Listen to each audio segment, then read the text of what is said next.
So last night I wrote a song based on a line from one of my plays about the great outdoors. It's just a barbed wire fence, and this is the really powerful thing with AI. So I came up with this poem last night, and then within 40 minutes I had this song. So this is called Exodus.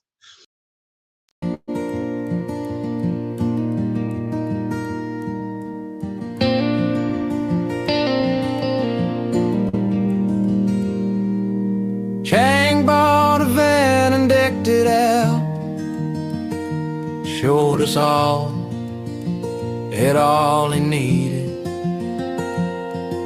Could park it anywhere, free as a bird. But when he flew, he found out fast that the great outdoors is a barbed wire fence. I'm not staying here when the shit goes south, and the shit seems to be already here. I've a backpack with all my needs. Trouble is, when I dream, all I find is that the great outdoors is a barbed wire fence. I'm sure my grandfather left freedom here, unless my eyes were open when I was born. But this world has left me blind. Is that right, Mother? Am I blind? I'm sure I smelled freedom once in the backwood forests of your eyes. Hide, you said, hide with me, or how else will we ever live free? There's an exodus heading out of town. Their faces are up, but their eyes are down. There's a sun that seems to be shining upside down, and around and around, upside down, and around and around, upside down, and around and around, until we reach the outskirts of town, where we find time and time again that the great outdoors is a barbed wire fence.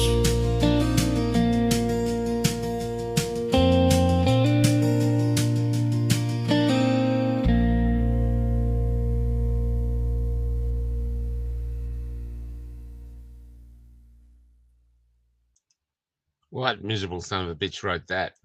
It was me. Hey, okay, it's a big Yes, one tonight. so much going on. Happy Father's Day. Hope Thank all you. the Happy Father's Day to everyone out there. Yeah. yes. I And to saw all the fathers that are disconnected from their families for various reasons. Maybe they had a quieter day. Happy Father's Day to you, brother. We got stickers.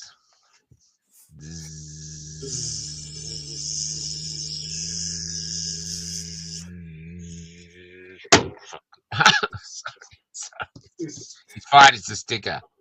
There's but yeah, we got stickers. 5 for 25, I think, and includes postage. But we put them up on the website, and our website has a Printful store, and Printful store just takes it. And so they're going, yeah, like they own it. I'm going, hang on, it's our product. We manufactured that. So at the moment, there's nowhere to buy it. So we're going to put it on Facebook Marketplace, which was Kelly was supposed to have done today. So hopefully she's onto that. And so we'll have a link for you in the next few days. But they're great, man. We got the first one is on the bus, and that comes apart, pulls out. So you can stick it. Oh, how do I do that? I don't know how I did that. Anyway, there's and so yeah, so stickers. So yeah. Very cool. I do love the Blue Bee. Yeah, man, it's taking off. It's the getting Blue a lot Bee of freedom. Yeah, beautiful, man. The Blue Bee of freedom. That's it. And I think with what I think now is like we've got the Nazis, and the mainstream media is painting us with the Nazis, and then they're painting us with sovereign citizens. It's like we're two-toned, domestic terrorists, post-COVID domestic terrorists, and archaic Nazis sort of put together, just sort of double up the evil. But they had me at anti-government policy and anti-vax, really, honestly. I just wish they'd call me a Sith Lord. I could live with that, Yeah. So anyway. I made it clear I'm a sovereign individual. Don't get confused with the other one. Yeah. Me too. I'm a blue bee. I don't live in a hive. I don't follow a queen, but I pollinate flowers by vibrating over them. I was doing it over some petunias just before. Now, this, just with the bee, though, what I'm saying is, I think something like this becomes our symbol. You call us anti-vaxxers because they're giving us an identity because we haven't actually put out an identity. We don't have a uniform. We don't really have a Swift. Michael, are those neo-Nazi blue bees? I mean, do you know how long I've sat here with the rubber rubbing off the swastikas? I tell you, these bees. Yeah. You have to look really close under the microscope. But, that's right. It's nanobots. Nanobot swastikas. Now, freedom is freedom, and sovereignty is sovereignty, and informed consent and bodily autonomy. That's what I've been talking about for a long time. And your song talks about we free bees.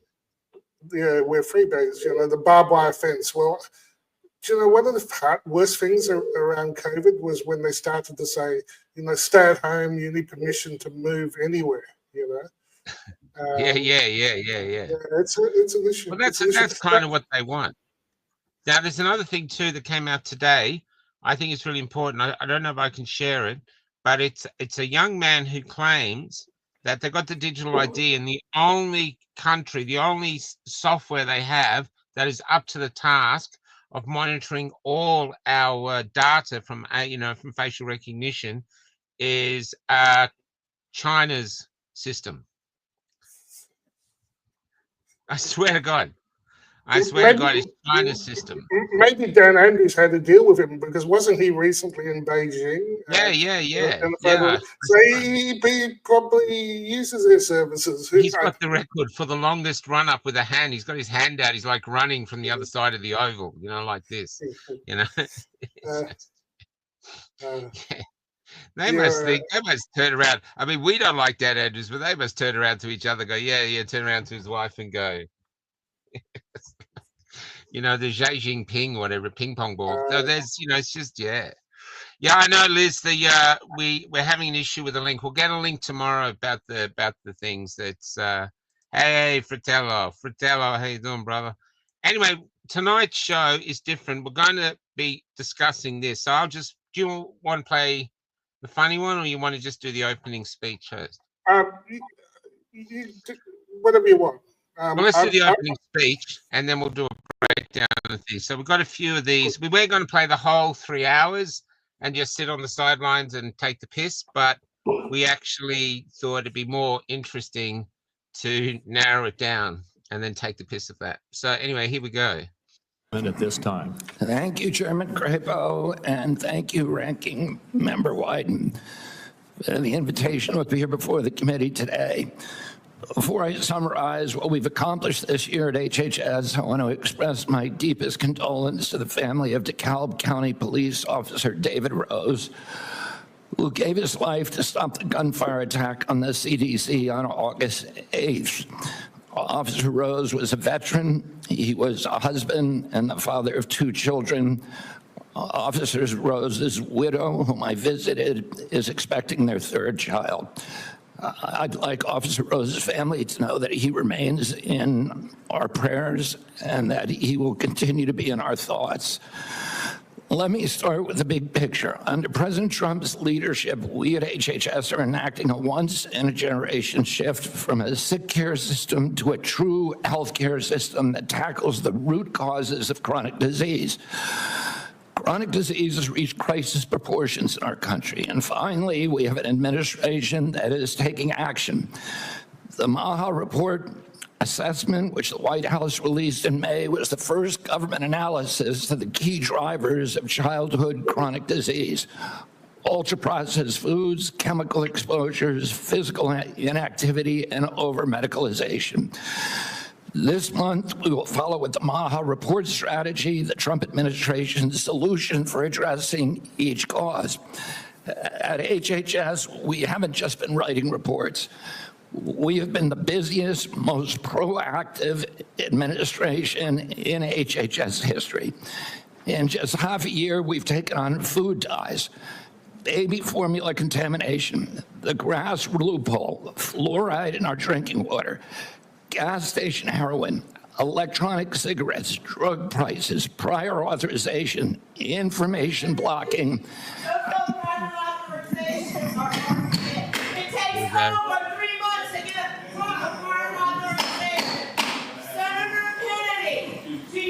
The committee will come to order. I believe that's Hillary Clinton. I apologize to you for that outburst, Secretary Kennedy. I would notify everyone else in the audience. Comments from the audience are inappropriate. If there are any further disruptions, the committee will recess until the police can restore order. Mr. Secretary, please proceed. As I was saying, prior authorization, information blocking, and healthcare interoperability. We're ending gain-of-function research, child mutilation, and reducing animal testing. We are addressing cell phone use in schools, excessive screen time for youth, the lack of nutrition education in our medical schools, sickle cell anemia, hepatitis C, the East Palestine chemical spill, and many, many others. At FDA, we are now on track to approve more drugs this year than at any time in history. I'm also proud to say that HHS under President Trump is doing more with less. We have taken measures to fight waste, fraud, and abuse. Just by eliminating duplicative enrollments in CMS, we are saving taxpayers $14 billion a year. Meanwhile, we are expanding access for people who need it. We are ending racist, diversity, equity, and inclusion practices and instead focusing on aiding low-income and vulnerable families, regardless of their race, which was the original intent of Title X. We're also pouring $1 billion into Head Start and the Administration for Children and Families. Compassion need not be the casualty of efficiency. That's nice. I'd like to highlight some issues that have not gotten media attention. First, we are doing our part to fulfill the President's commitment to stop human trafficking, especially of children. We inherited a terrible humanitarian crisis from the previous administration with its open border policies, which allowed the appalling loss of 476,000 unaccompanied children. We have implemented policies now to ensure that that appalling tragedy can never happen again. We have knocked on 82,000 doors and located 22,000 of those children. I promise you that we will do more in the next 3 years. We are also addressing the disastrous health conditions in tribal communities on Native American reservations. I've met face-to-face with tribal leaders in dozens of communities and tribes in Alaska, Arizona, Idaho, New Mexico, and elsewhere. And I look forward to making HHS resources more available to those communities. One of the most significant initiatives under President Trump is the Rural Health Transformation Fund, part of the president's big, beautiful bill, which will provide the greatest investment of federal money into rural health care in history. Finally, I would like to address the recent shakeups at CDC. These changes were absolutely necessary adjustments to restore the agency to its role as the world's gold standard public health agency with the central mission of protecting Americans from infectious disease. CDC failed that responsibility miserably during COVID, when its disastrous and nonsensical policies destroyed small businesses, violated civil liberties, closed our schools, caused generational damage in doing so, massed infants with no science, and heightened economic inequality. And yet all those oppressive and unscientific interventions failed to do anything about the disease itself. America is home to 4.2% of the world's population, yet we had nearly 20% of the COVID deaths. We literally did worse than any country in the world. And the people at CDC who oversaw that process, who put masks on our children, who closed our schools, are the people who will be leaving. And that's why we need bold, competent, and creative new leadership at CDC. People able and willing to chart a new course. As my father once said, progress is a nice word, but change is its motivator, and change has its enemies. That's why we need new blood at CDC. That's also why it's imperative that we remove officials with conflicts of interest and catastrophically bad judgment and political agendas. We need unbiased, politics-free, transparent, evidence-based science in the public interest. Those are the guiding principles behind the changes at the CDC, and that is what you can expect all across our agency for the next 3 years. Okay, that's it. What are your thoughts? Well, I don't think it was the most exciting of clips, except talking about the children, and the missing children, and actually, hunting them down, finding them, because under the previous regime, just so many tens of thousands, over, just some ridiculous number of kids just went missing. So, so I thought that was really good, and of course, but I think he warms up. This is still early on in his testimony. It certainly heats up, and I noticed Robin's not a big fan of RFK. Shall we play one of the small ones? Yeah, throw something else on. We were lied to about everything. We were lied to about natural immunity. We were lied to about, we were told again and again the vaccines would prevent transmission, they'd prevent infection. It wasn't true. They knew it from the start it wasn't true, because that's what the animal studies and the clinical trials showed. We were told that there was science behind cloth masks. The CDC allowed the teachers union to write the order closing our schools, which hurt working people all over the country, and then pretend it was science-based. Yeah, well, they're great points, aren't they? So that's pretty big. Masks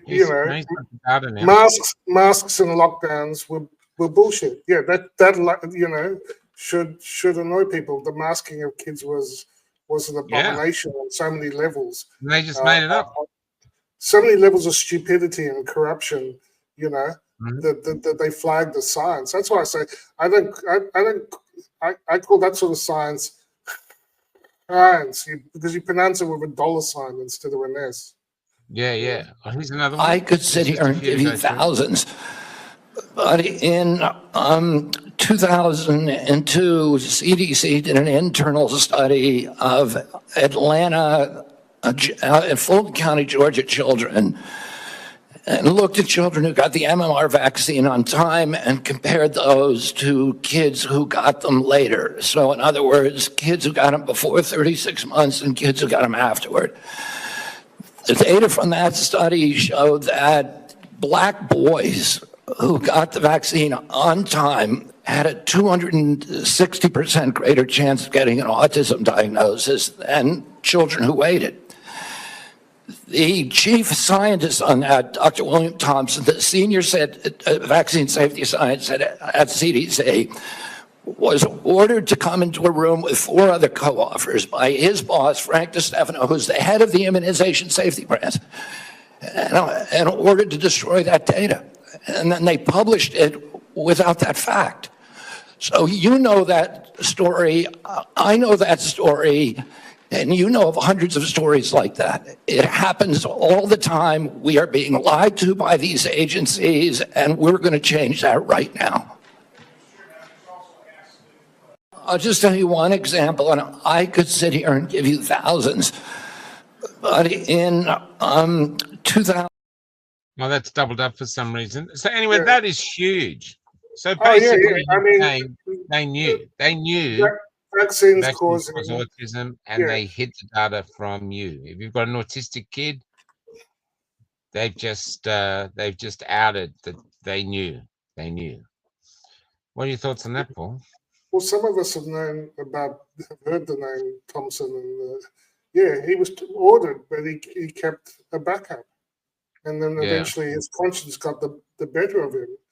But remember, the vaccines are safe and effective. So why is it that if you hold off the MMR vaccine, especially in black boys, there's such an effect on the autism rate? You know, so it's starting to.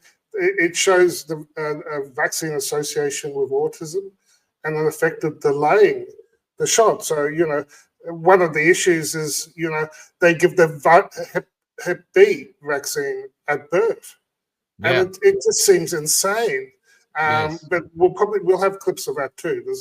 It was quite rich, all the things that came out in the testimony. But I'm going to play the whole testimony and stream all of it. Everyone wants to watch that. It's 3.5 hours long.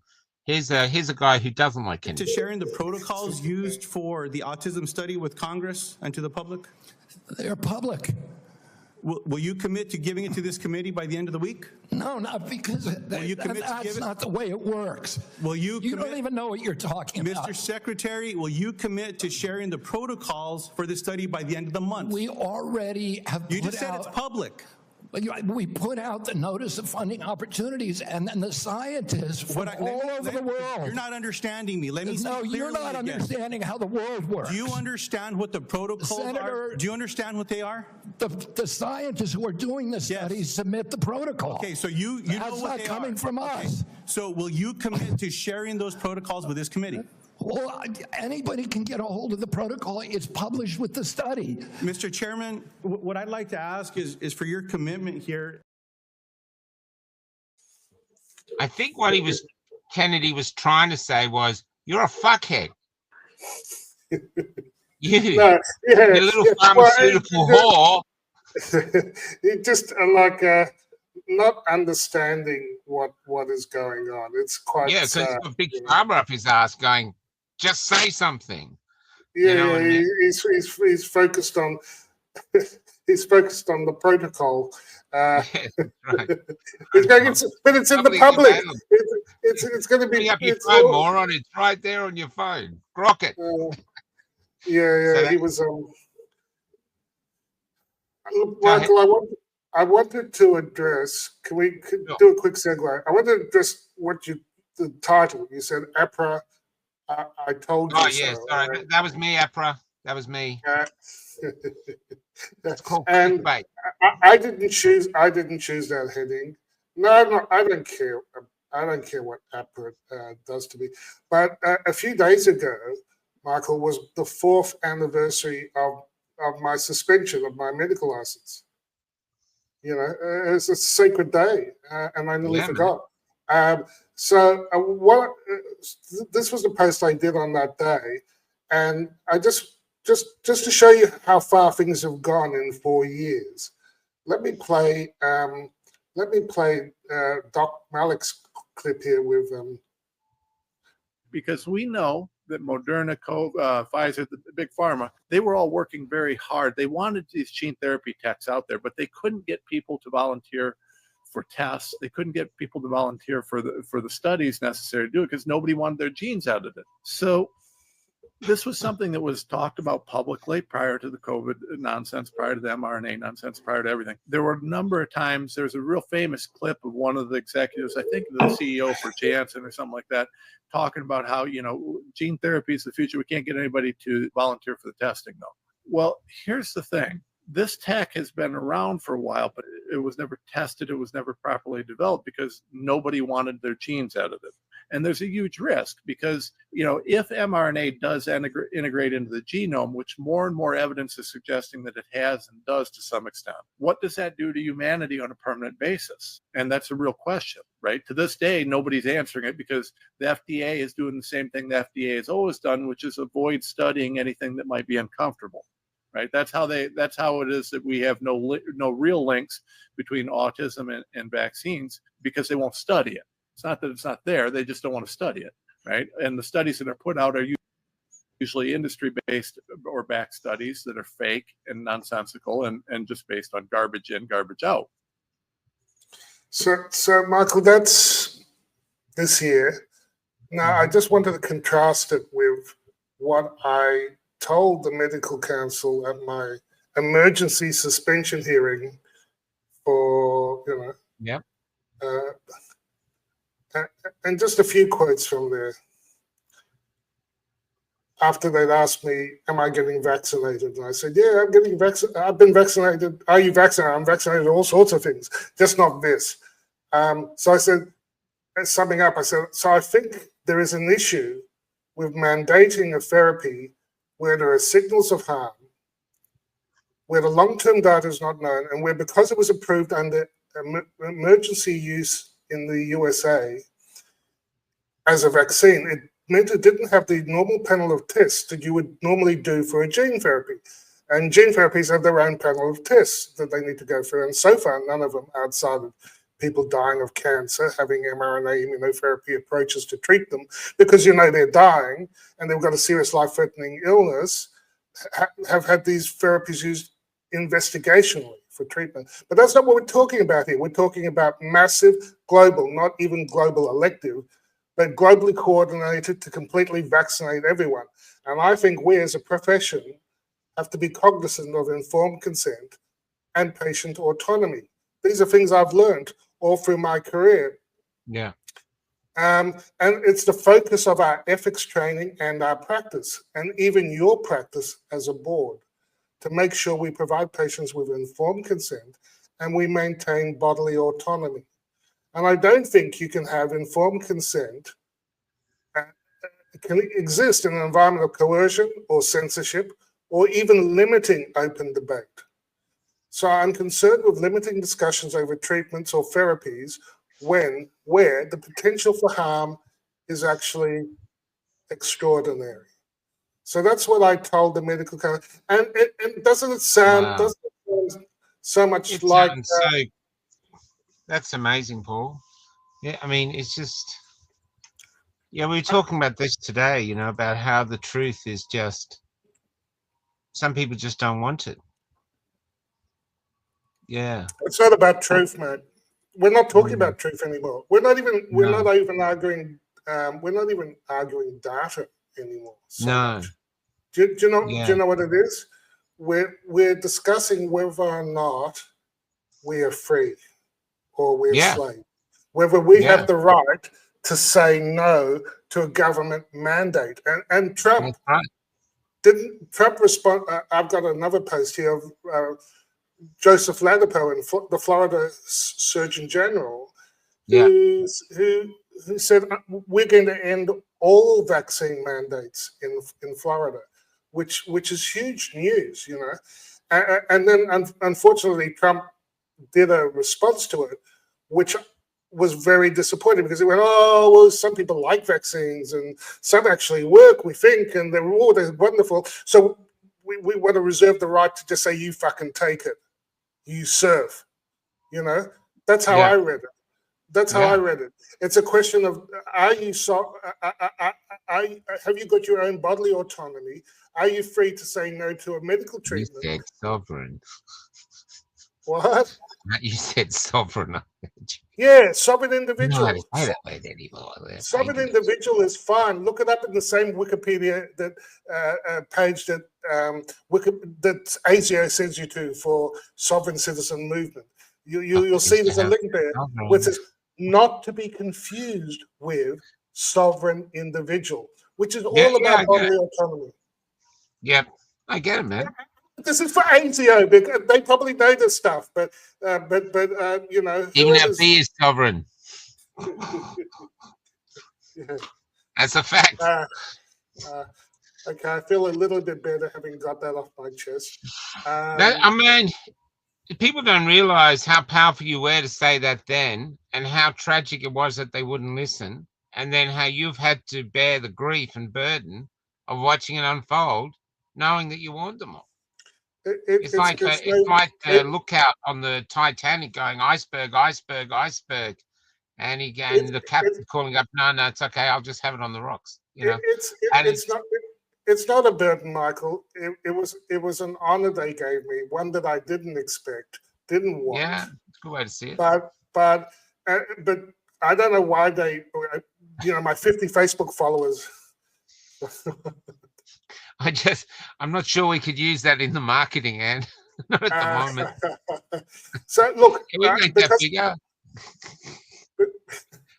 because I mentioned it, Michael. But what I'm most excited about is an announcement that we're going to make, that we're making now, which is that the Florida Department of Health, in partnership with the governor, is going to be working to end all vaccine mandates in Florida law. All of them. All of them. Wow, man. That's what freedom looks like, Michael. All of them. Medical freedom. Not what Orange Man. Every last one of them. Yeah, sorry, Paul. He links them to slavery. I thought he says vaccine mandates are a form of slavery. Yes. I'll play it again if you want. Yeah. Yeah. Sorry. Every last one of them. Yeah. Every last one of them, man. That's amazing. Yeah. Every last one of them. All of them. Wow.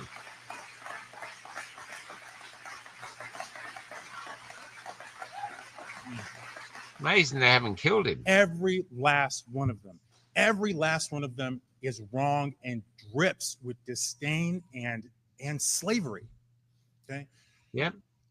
Who am I as a government or anyone else, or who am I as a man standing here now to tell you what you should put in your body?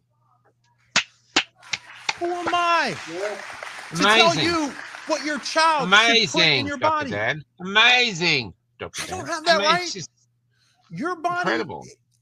Your body is a gift from God. What you put into your body, into your body is because of your relationship with your body and your God. I don't have that right. Government does not have that right. They want you to believe they have that right. And unfortunately, they've been successful. They've been successful.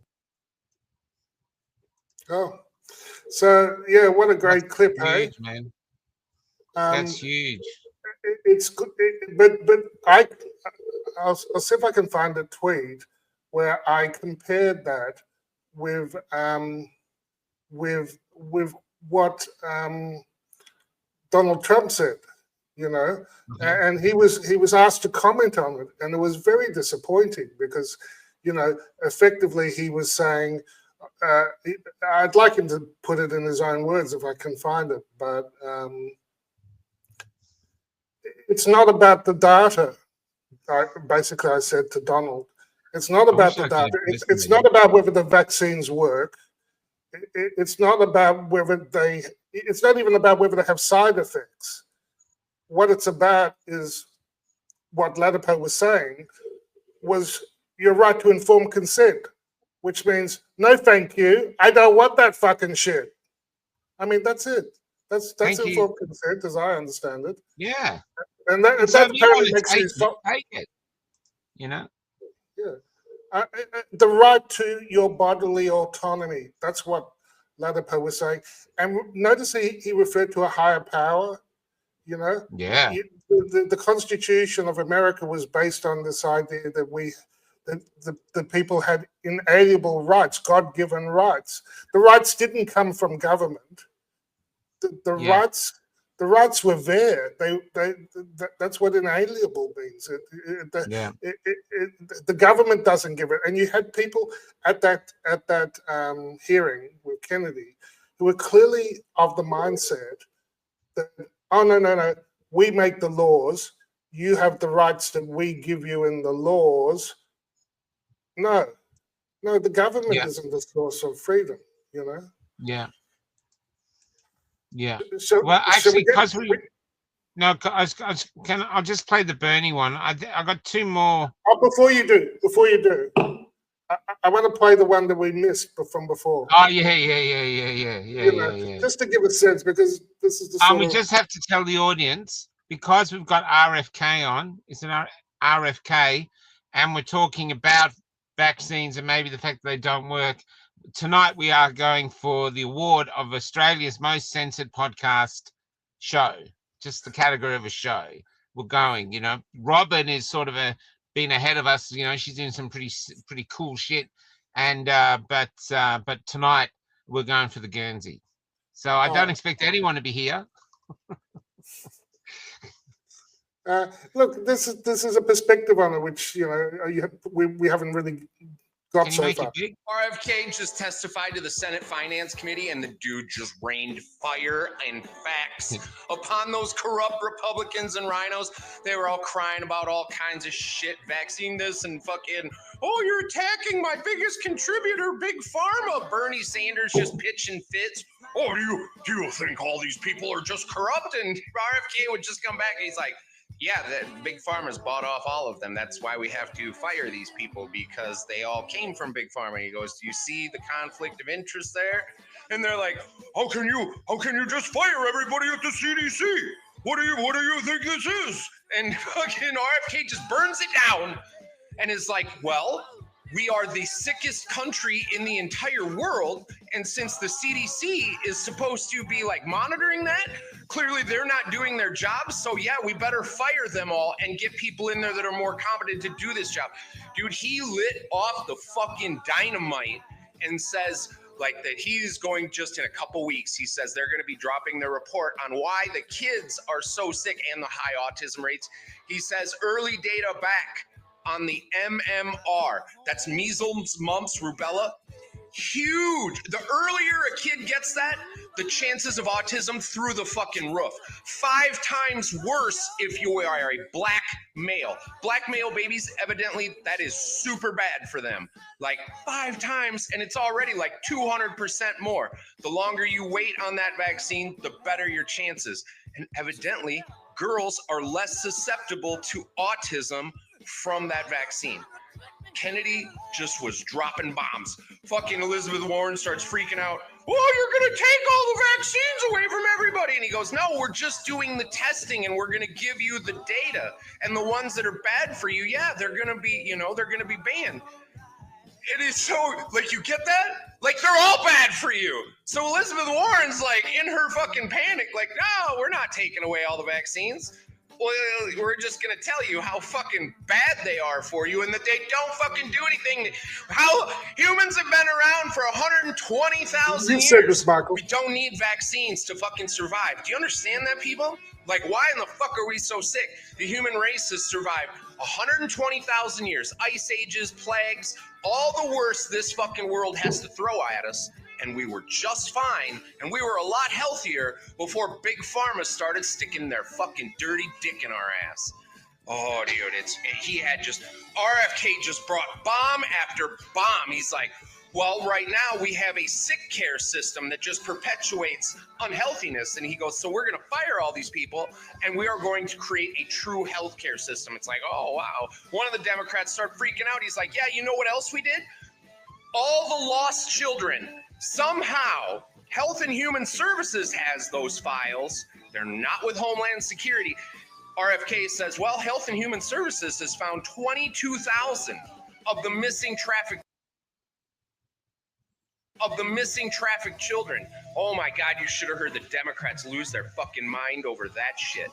Like the whole hearing is just fire. Go watch it because RFK needs to be the next president. Fuck JD Vance. Yeah, I think so. And I'll be streaming this after this. I agree. So I'll be streaming that. But look, the big title match was. Should we just quickly do the Bernie?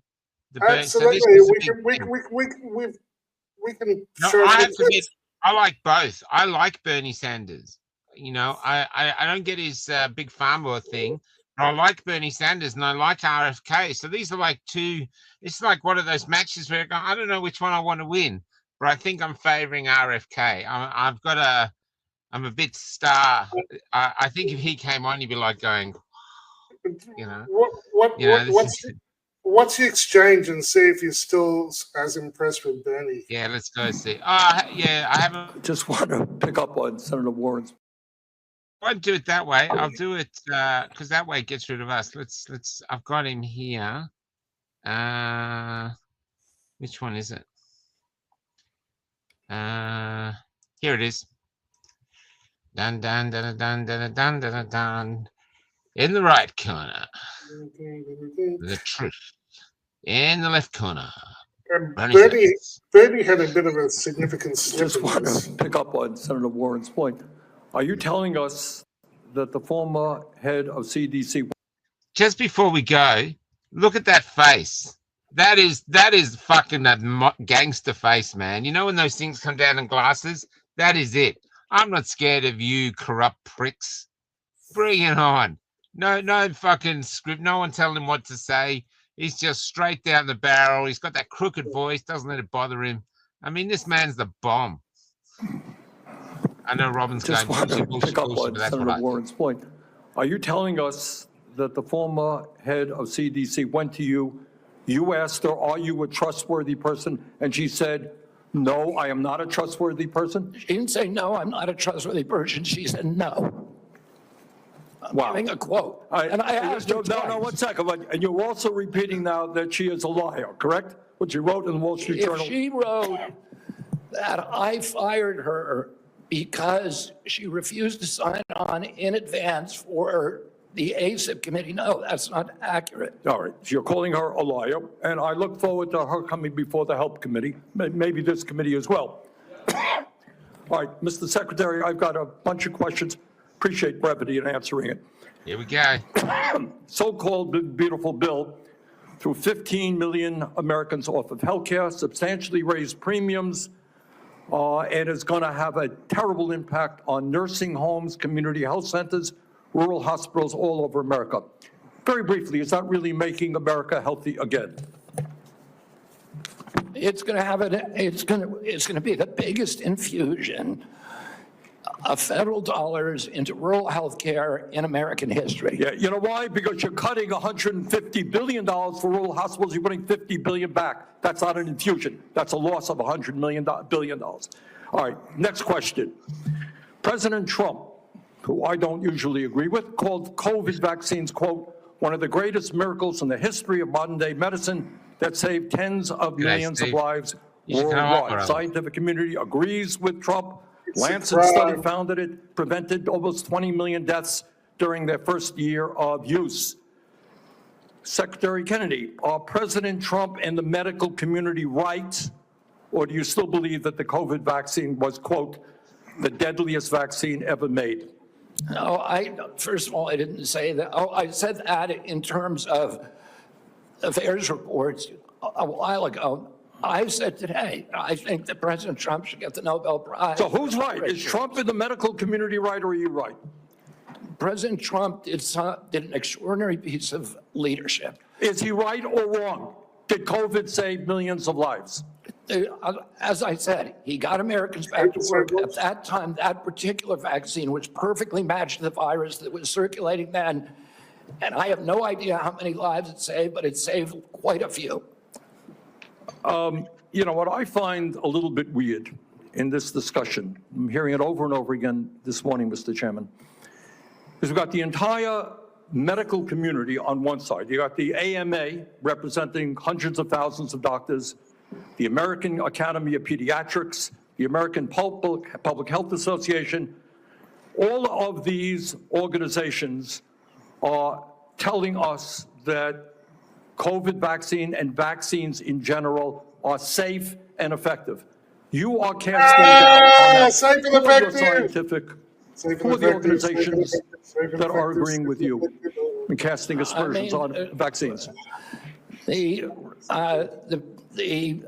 primary advisors are Marty McCary, Jay Bhattacharya, Dr. Oz, Vinay Prasad. So you got a few doctors who agree with you, and I'm giving you the Not a name. few doctors. Bernie, you had me at safe and effective.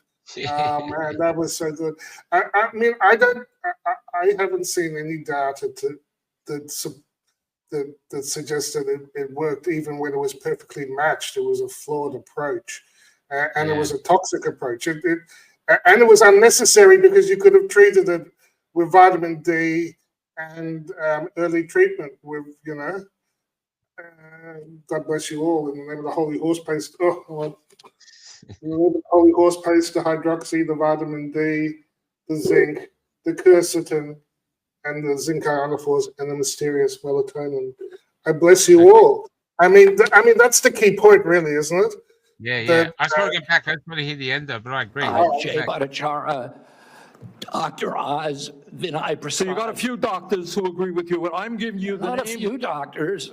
What you're talking about, there's a big difference, Senator, between established science and the scientific establishment, which has been co-opted by the pharmaceutical industry. So you're telling the American people that the American Medical Association, representing hundreds of thousands of people, have been co-opted and that they should not trust their doctors. And I'm the telling American you, Academy of Pediatrics, and by the way, just for the record, every single Republican, I don't mean to be political here, Mr. Chairman, has received PAC money from the pharmaceutical industry. Are they all corrupt as well? And I'm telling you, the American Heart Association has been co-opted by the food Everybody but you, Senator. But you know what? When you ran for president, we have a corrupt campaign finance system. Maybe you will agree with me on that. Okay, you were already president, you got a billionaire behind it. You received $300,000 from people, not from the industry, people in it, as I did, from individuals. You corrupt. President Trump got $3 million. Every Republican got corporate PAC money for the pharmaceutical industry. Democrats as well. Everybody is corrupt, but you? Is that what we're looking at? I don't think so. And I think the issue now... I don't even know what you're talking about. Well, I think you do know what I'm talking about. I don't know what you're talking about. The issue is every time anyone... Are you saying the pharmaceutical industry was talking to supported me? by presidential campaign? I'm saying... I don't think... That's what it's like. You talking to me? I'm talking to you. Oh, okay. Hit this already. Bernie, stop. You could go to jail. I'm not saying that. I'm saying that the pharmaceutical industry is a greedy institution. He's going to blow a stent. Watch, he blows a stent right now. Charging us the highest prices in the world. They are pervasive. But to suggest that every institution, the AMA, the pediatrics people, is corrupt because they disagree with you is an insult to the American people. Listen, people disagree with me all the time. I have arguments in my agency, heated arguments every day with Jay Bhattacharya, with Marty McCary, with Dr. Oz. You have given the names of a few people. I have given you the names of organizations representing hundreds of thousands of doctors and scientists. I yield, Mr. President. Boom. What do you think of that? Yeah. Well, he's saying, there's grift on all sides. I think he talked, but that's not the point. The point is that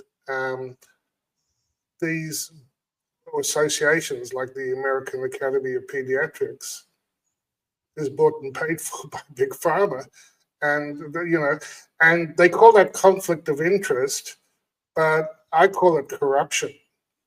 Yeah. And so if Robert Kennedy's going, I got rid of him because we're getting terrible results, we're being fed bullshit, and they don't represent. They don't represent science. You know, they represent science. And then Bernie's going, oh, look, they're so good. They represent hundreds of thousands of, you know, give me That's a a good break. question from Daniel, Paul, for what you're saying.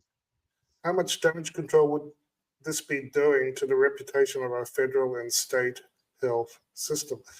In Australia or in the US? Oh, you're Australian, Daniel. Yeah, that's Dan. I argued when I was on Doc Malik that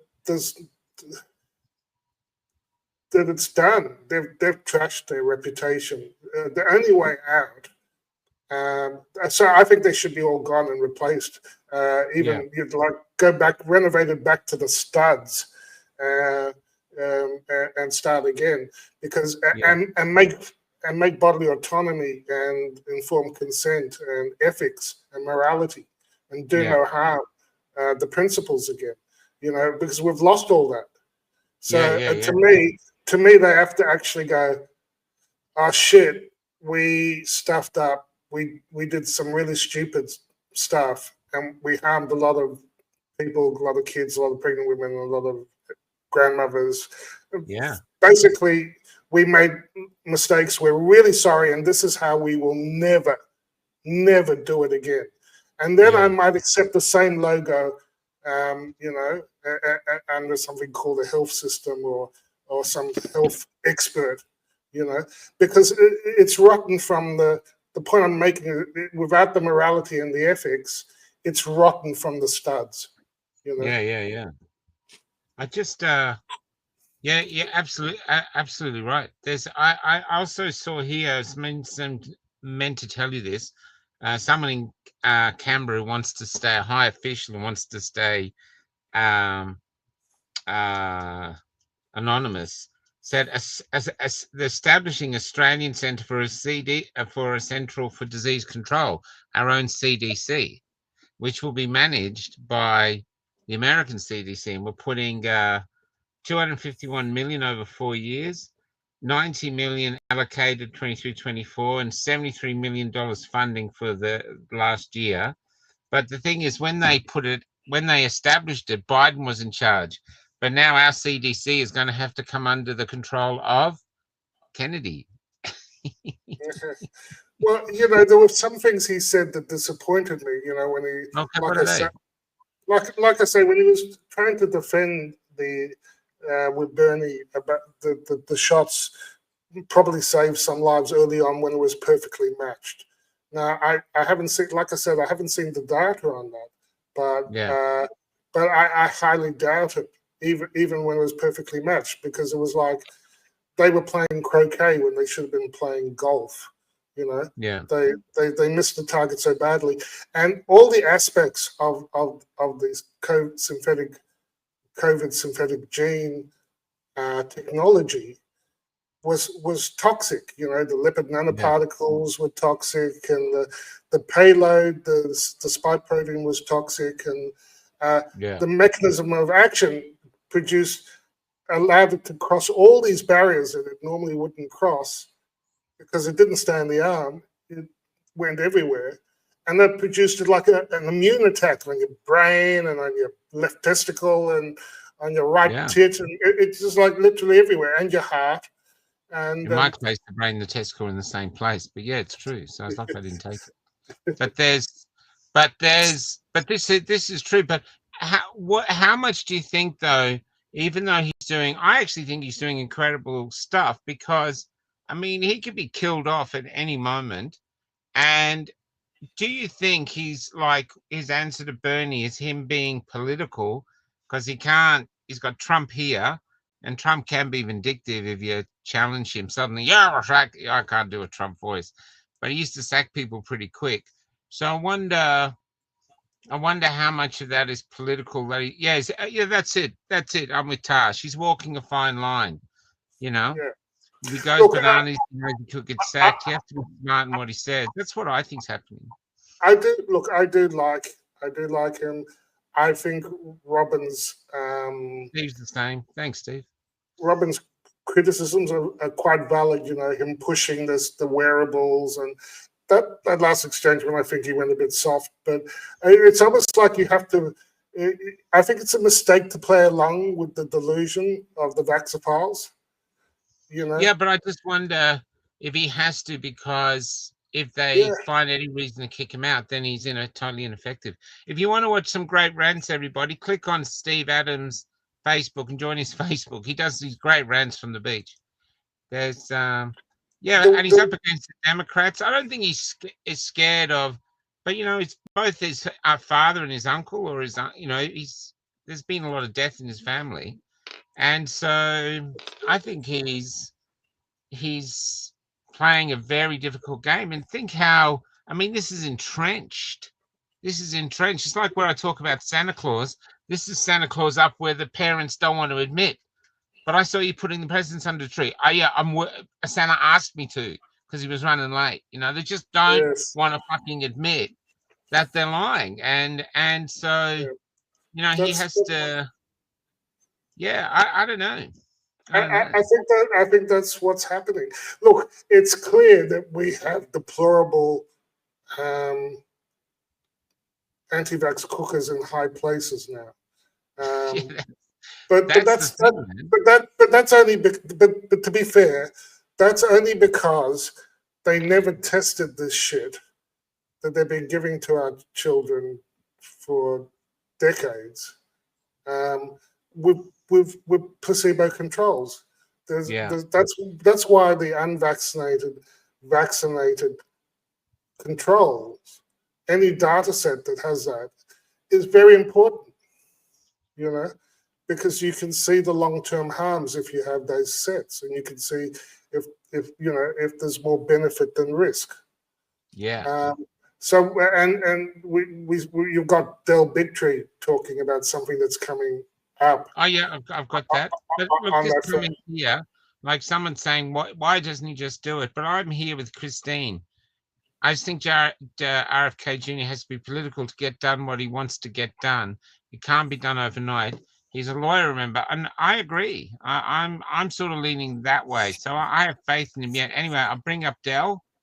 This is Del. So I wonder if I can bring it up this way. Actually, it's better to be in it. Bear with me. Here's Del. Another live wire. He played one of my speeches once. That was like a highlight. Where is he? Here he is. The shit is about to hit the fan. This is a conversation.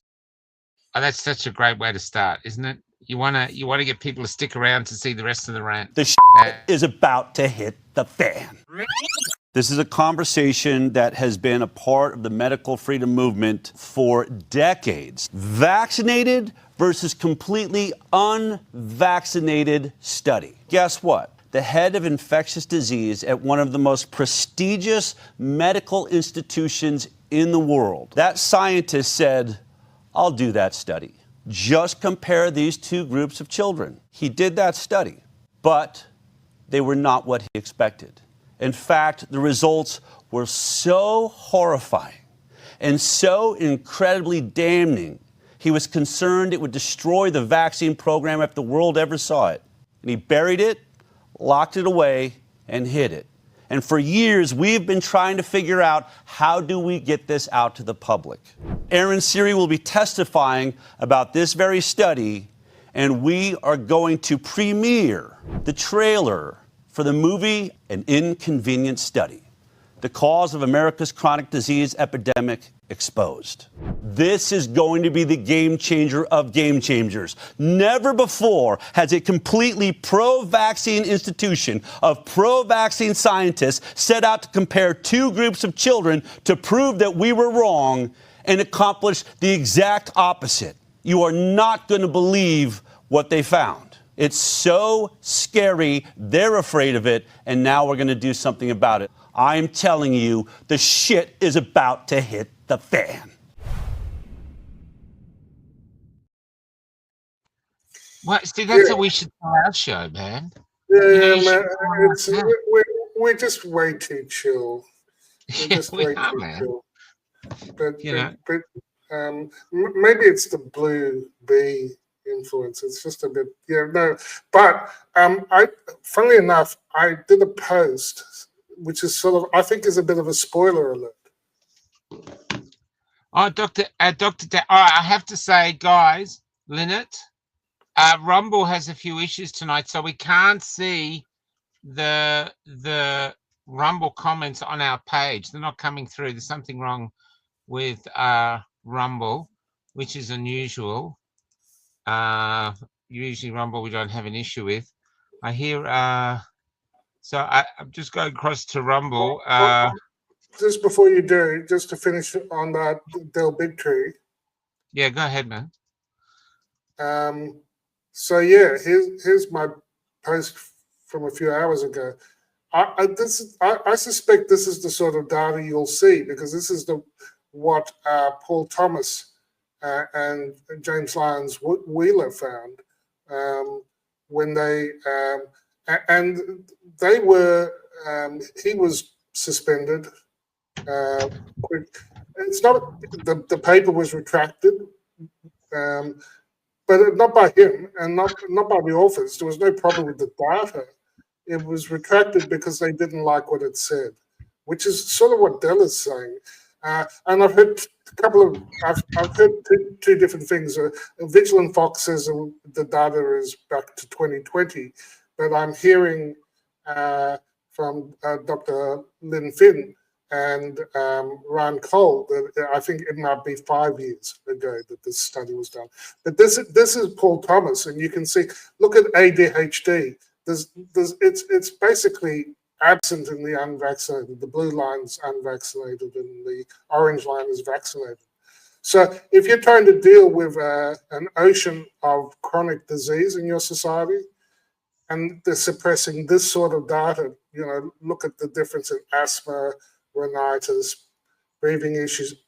ADHD is a proxy for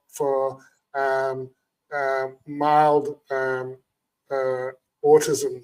Basically, I was Ear pain. Ear pain. Look at it, though. So many people, jab people who have what's that thing, tinnitus or tinnitus or something? What do they call the ring? Tinnitus or tinnitus, yeah. So look at anemia, huge difference, and infections. Yeah, maybe you didn't get COVID, but you're likely to get every other infection under the sun. How good is your vaccine if you end up being more likely to die from, not from the flu, but from the next other infection that comes along? So and there's the respiratory. So to me, this is here's your spoiler alert. This is Paul Thomas and James Lyons. This is from their paper, and he just looked at his own practice, and he had a large cohort of unvaccinated children in his practice, and this is what he found. So anyway. Yeah, it's interesting, Dan, Dr. Dan. Sorry, Dan, I can't get your comments across tonight. Nothing from Rumble's coming through to our thing here. But he's actually given a concession that mandates are debatable. So that's huge for him. So good on him. But he's saying you can't, science is the truth and you can't fight the data. But the trouble is, Dan, that's what's coming out. The data is corrupt. That's what's coming out everywhere. This is it. And they've hid the data. That's what Kennedy's saying. He's in there now. He's in there. He's in it. He can access this stuff, and they've been hiding the data. And so this is, you can't trust all these scientific magazines, these peer review, where they were like the Rolls Royce of what's truth. They've all been compromised, and they've been proven to be compromised. So, who's to trust? Who can we trust? And the other thing I think about science is it never should be unknown. It's everything is literally known until something comes along to disprove it or prove something else about it. You know what I mean? So yeah. So Michael, what I'm asking for is that the people who are testing these drugs aren't the same ones who are selling it and profiting from it. We should have independent people who don't have a financial interest in the area, let's get it through. Yeah. But that's the sort of science we got. And it's called conflict of interest, I know. Yeah. But I remind everyone, and I think RFK is reminding people, it's a polite word for corruption. So, money, and, huge and, money. And the data, as you say, and I realize this. I know Dr. Dan has his sources, and he sends it, and a lot of them are, come from big names and institutions, and that was sort of what Bernie was saying too with the ACIP. I'd say the AAP, American Academy of Pediatrics. How can these organizations that represent so many doctors, who incidentally get money from these big pharma corporations, a lot of funding. This is the problem. You're not like, my government does all sorts of things. It doesn't represent me just because I'm Australian. I'm pissed off with some of the things I'm doing. So I'm just saying, corruption. Yeah, I think you nailed it on the head there, Michael. That's and I'm with you, Joanne. Yeah, look, if they're giving all of these politicians, like I know Bernie Sanders got a couple of million, so Big Pharma's giving all those politicians a couple of million, and a lot of our politicians have made an awful lot of money on salaries that don't make sense, how they made that much money when they got this salary, and suddenly, they've gone to the pokies every night, put in their $100,000 for the day and just won every night. You know what I mean? They're lucky bastards. You can either assume they're the luckiest bastards on the planet, or there's some sort of corruption going on. Yeah, a little. And then they so they've made all this money. So Big Pharma is giving out millions to all the countries, and we're talking millions maybe. Then they're obviously making more than that. So the money is no object to them. And I think it's not that we're saying that. I don't think I could even, I could actually. After all these years, I'll say it's shit. I'm not taking it. But the only penalty, the only thing that we've done wrong in the eyes of our country is question. We had the dare to question. Hey, maybe the vaccines don't work. It's like if we were in Thailand and we questioned the king. It's like saying, what? You can't question them. And that's what I'm saying. And that's what I said. I said last night. So I don't want to use the B, but I'll use the back of the B. I'm saying this, if you heard it, Paul heard it anyway, but I think initially the idea of vaccines was brilliant as a way to prevent us from, dying from diseases we weren't prepared for. I think the initial concept was brilliant, but big business got involved and realized there's huge amounts of money. And once there's huge amounts of money to be made, you can forget about ethics because greed overruns everything. So what they've created by Reagan saying they can't be sued is vaccines are now a perfect business model. We've got no jab, no play. Like the Florida guy you just had on said, that's a form of slavery. Everyone has to take it. Every time a vaccine goes into someone's body, ka-ching, ka-ching, ka-ching. There's a perfect business model. And if you get injured, guess what you can do about it? Sweet fuck all, because you can't sue them. So they wrap this perfect business model in a marketing blubber, a blubber of marketing where they talk about it like it's a religion. These are gifts. We don't know. We just woke up and everyone was dying around us. And there on the pillow next to me was a vaccine. La, la, la, angels singing, and we gave it and we were all saved, where it's actually not. They had some sort of caustic soda left over and go, look, we either throw it down the bin or we shove it in our baby's arms, one of the two, and then they wrap that blubber in a sort of gold packaging and stamp it with miraculous. But the only one it's miraculous for are the manufacturers, because they're the ones making the big buck. While your kids end up on the spectrum and other people end up dead and sick with all these other diseases, of which they have to go out to get medicine to treat those diseases. And who gives them the medicine? The perfect business model. I mean, it's genius. It's genius, The Catholic Church must be looking to go, hey, why didn't we think of that? Don't worry, they probably did. they're probably beginning with the grift. I mean, all the globalists. I mean, it's bad. Or look at the. I saw this posted by Kevin McKernan yesterday. You know, the cancer signals. And so he's got some data here that. Oh, yeah. So is this linked to the data from Italy? Because we've got John Campbell ready to come on about that. Yeah, well, you know, we've been talking about cancer a bit lately. You know, speaking of signals, you know, speaking of signals. So, and you're going to put on the John Campbell, who's talking about the Italian data about the connection between the jabs and the rise of cancer. And just coincidentally, Michael, we've got a new study, David Speecher, yesterday, and if I direct your attention to the blue, that's SV40. So that's the known carcinogen that Pfizer hid.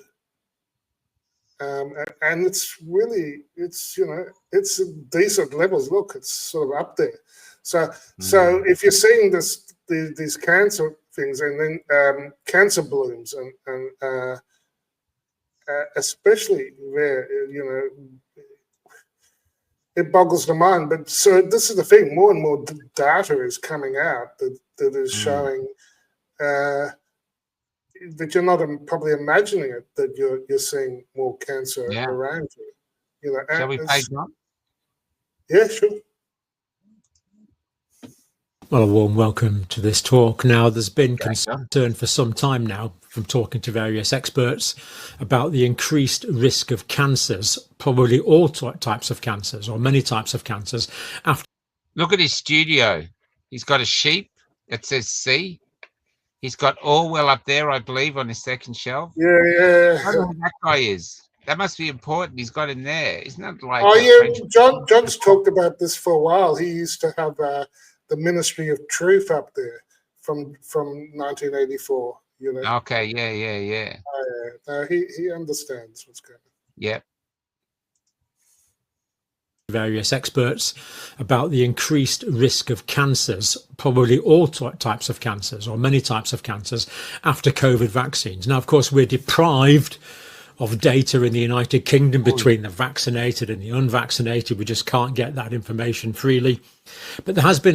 See how people talk? I love how people talk. See, if you're on a stage, see how he just used deprived.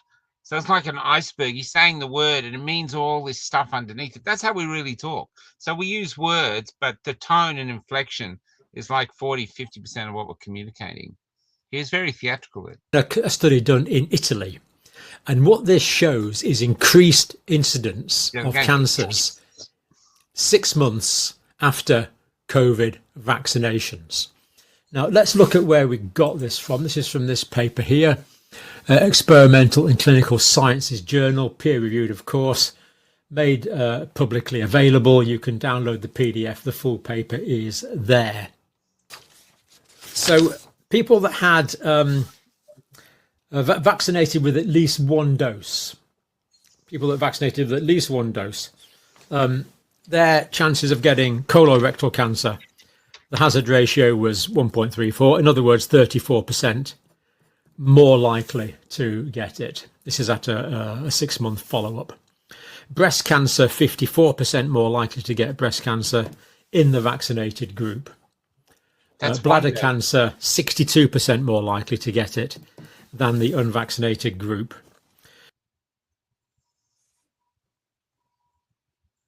Oh, sorry, that must be me. Well, a warm welcome to this there. At least one dose.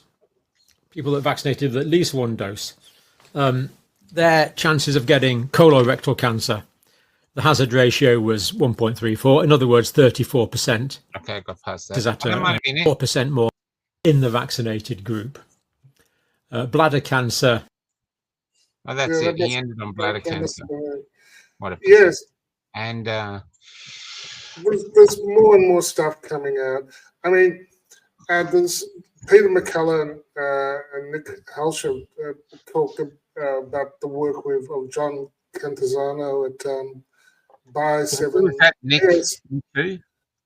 You know, Nick. You mean who was our mate? on? You mean little Our mate Nicky? Our mate Nicky, yeah. Go. And it's okay. And so they can dive into what's happening with the protein manufacturing machinery, what's actually being produced by the cell, you know, what's being transcribed, what's going on, and they can see the patterns of injury in the people who receive the synthetic genetic products. You know, they've got chaos within their, you know, the genetic system is a tuned machine, and they're thrown in this synthetic glob into it, and they're getting problems with the way the protein is made, the misreading and the skipping, producing all this garbage protein. They're having changes in the immune system, which is part of it's switching off genes like BRCA. I remember Nick talked about it, BRCA and P53, the guardian of the genome. You switch off these guardians that protect your cells against cancer, and you're going to get more cancer. You know, and we threw in this gloop, which also had this SV40, as I was showing you, which is actually like a post-it note, which says, "Send this shit to the nucleus." And remember, it wasn't just mRNA. They told us they were mRNA jabs, but in Czechoslovakia, you know, when they were looking, I believe it was Czechoslovakia, where they looked in the vials, and they said there was more DNA in some of the vials than there was mRNA, and we're calling them mRNA jabs. So we're giving DNA contaminated synthetic plasmid DNA together with the Pfizer shots with this little post-it tag which says, "Send me to your nucleus." And now we're seeing evidence of integration, you know, and multiple papers are coming out now, peer-reviewed, to say that they have this plasmid shit integrated within the genome. And some of that is the construct for the spike protein. Some of that could be the SV40. So they've created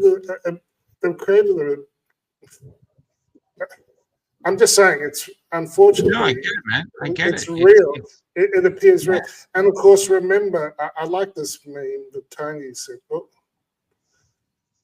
remember that plague that wiped out the Amish? I saw that. Yeah, remember the plague that wiped out the Amish because they don't vaccinate their children? Yeah, me neither. Yeah.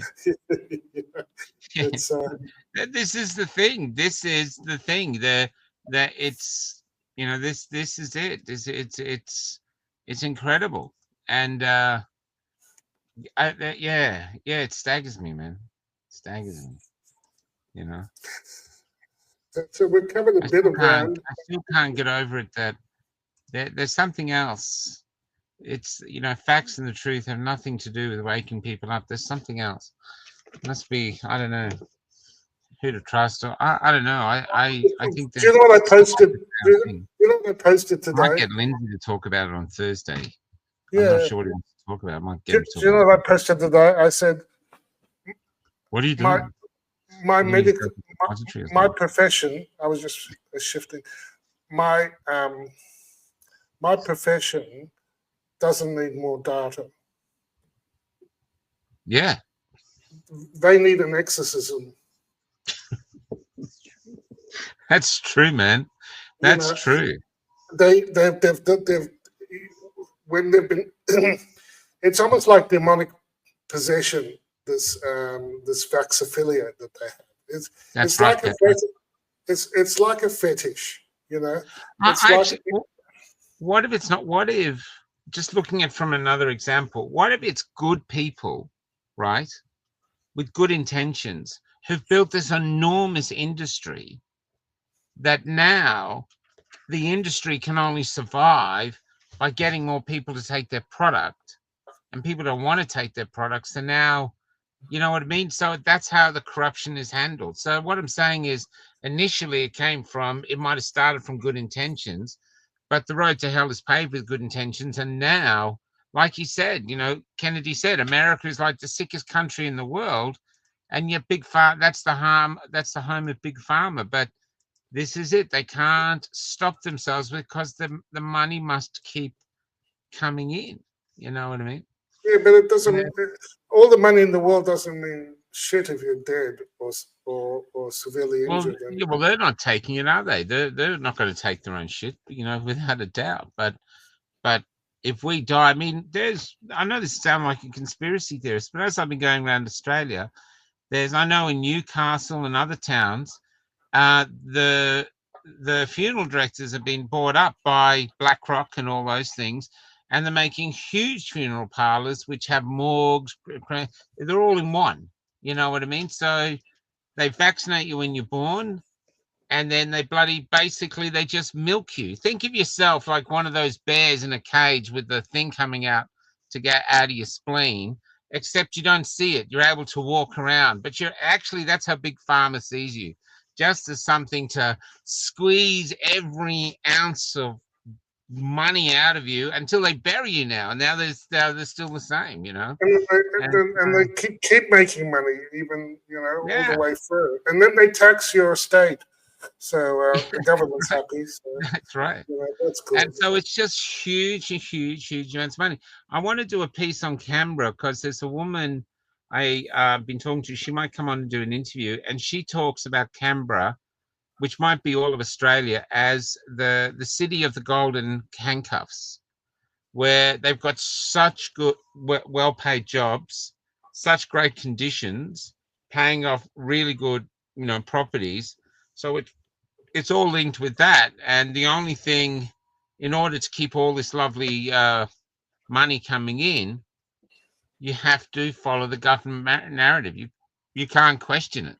And I've been in Canberra now for 2 weeks, and everyone's saying that to me. They can't be seen. They can't be seen on my show. They can't be seen with me. They don't want to be in photographs because there will be repercussions in Canberra. And the other thing they told me today, which was really interesting, we talked to someone because Canberra didn't mandate anybody. But this is how they got around it. So say you work in the public service, Paul, as I don't know, some public servants, something. What they would say to you is, we're not going to sack you, but we can't guarantee your position, and so we'll be moving you, but we're not sure where we can move you yet. And that was the threat of going, we're thinking maybe the basement, or That's what I was thinking. The guy in the office. Yeah. There's the toilet cleaner. Yeah, that's right. And so that's how they did it. This is what I found, that she couldn't talk today because what she's been through. So she took it against her will. But that's how they got people to do it. And she said there was constant bullying, unbelievable bullying. I thought that was going to be wrong. I thought we don't encourage bullying in our schools and our society. Unless it's what. Yeah, that's right. Yeah, the government was a massive bully. Yeah, they still are. I don't know how much harder I have to flog the genetic integration news. But, I was talking about Nick Helsher before, and let's play. This entire mRNA debacle will, and I am almost certain, not fully because that's impossible to be, but I'm almost certain this mRNA debacle will come to an end within a year at the very most, right? Because I say that because now here at the McCullough Foundation, we have about over five now manuscripts being prepared for publication that will blow the lid off of this disastrous campaign. And many of these have to do with direct evidence of genomic integration. These will be in a study format, right? This will be official. and that nobody can deny this anymore. And we also are collaborating with a group of individuals. We have planned a massive, absolutely massive legislative initiative to bring forth bills in over 15 states to restrict or ban these injections. And so none of this can be stopped, right? They can't keep rolling out deadly injections for people anymore. They can't keep harming people, disabling people, injecting 6-month-olds with this technology. It will come to an end. Yeah, well, Man, he's so cool. What an honor that we got to chat to him, man. And he was so cool. You got him to laugh. Yeah, he's cool. And look, I said something in response to this. It made me think, and also I talk with Dr. Roz and Fiona from the Lighthouse, and remind me that part of that discussion. Unfortunately, the audio went. The audio when we didn't get a chance to, because well, look, I'll just say it while we're on the topic. People should go and listen to them at the lighthousedeclaration.org and go to the roundtable, hit the roundtable tab and listen to them yourself. They're bloody good. Dr. Roz is a great researcher and a pediatrician, and Fiona is a midwife, and so they're describing their perspective and their observations around what's happening with fertility. So important stuff, guys. Keep sharing it because I know it's a hard topic. Okay, so I'm just going to look at this thing on Twitter. You keep talking. I just said in response to that, I said if your quote unquote vaccines produce genomic integration, maybe we should stop calling these product vaccines and start calling them gene therapy injections. And that's created a bit of a question because some people say maybe you can call it a genetic vaccine or you can call it synthetic gene products or gene transfection agents. Okay, just to be clear, my issue with the term this entire mRNA.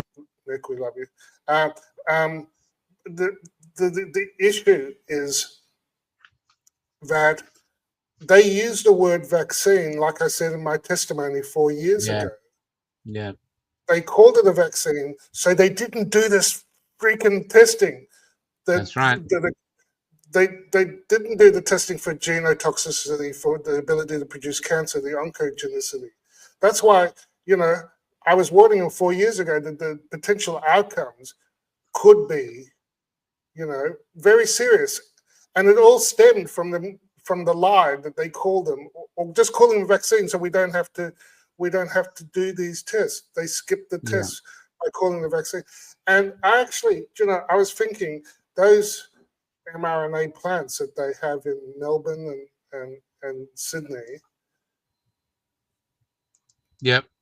Those gene therapy plants, I almost see them as the concentration camps in our midst. Yeah, man. They're terrifying. They're building them, and they're the concentration camps of our people in our midst. And this is why, the question of mandates and ethics and morality and human rights and individual rights, sovereign rights. It's just so important. And if we fall on this, we fall on everything. I think Joseph Ladapo was right.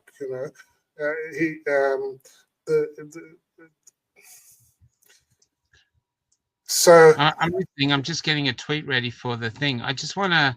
Oh well, just before I finish. So yeah, sure. I did. So I did this post in 2021.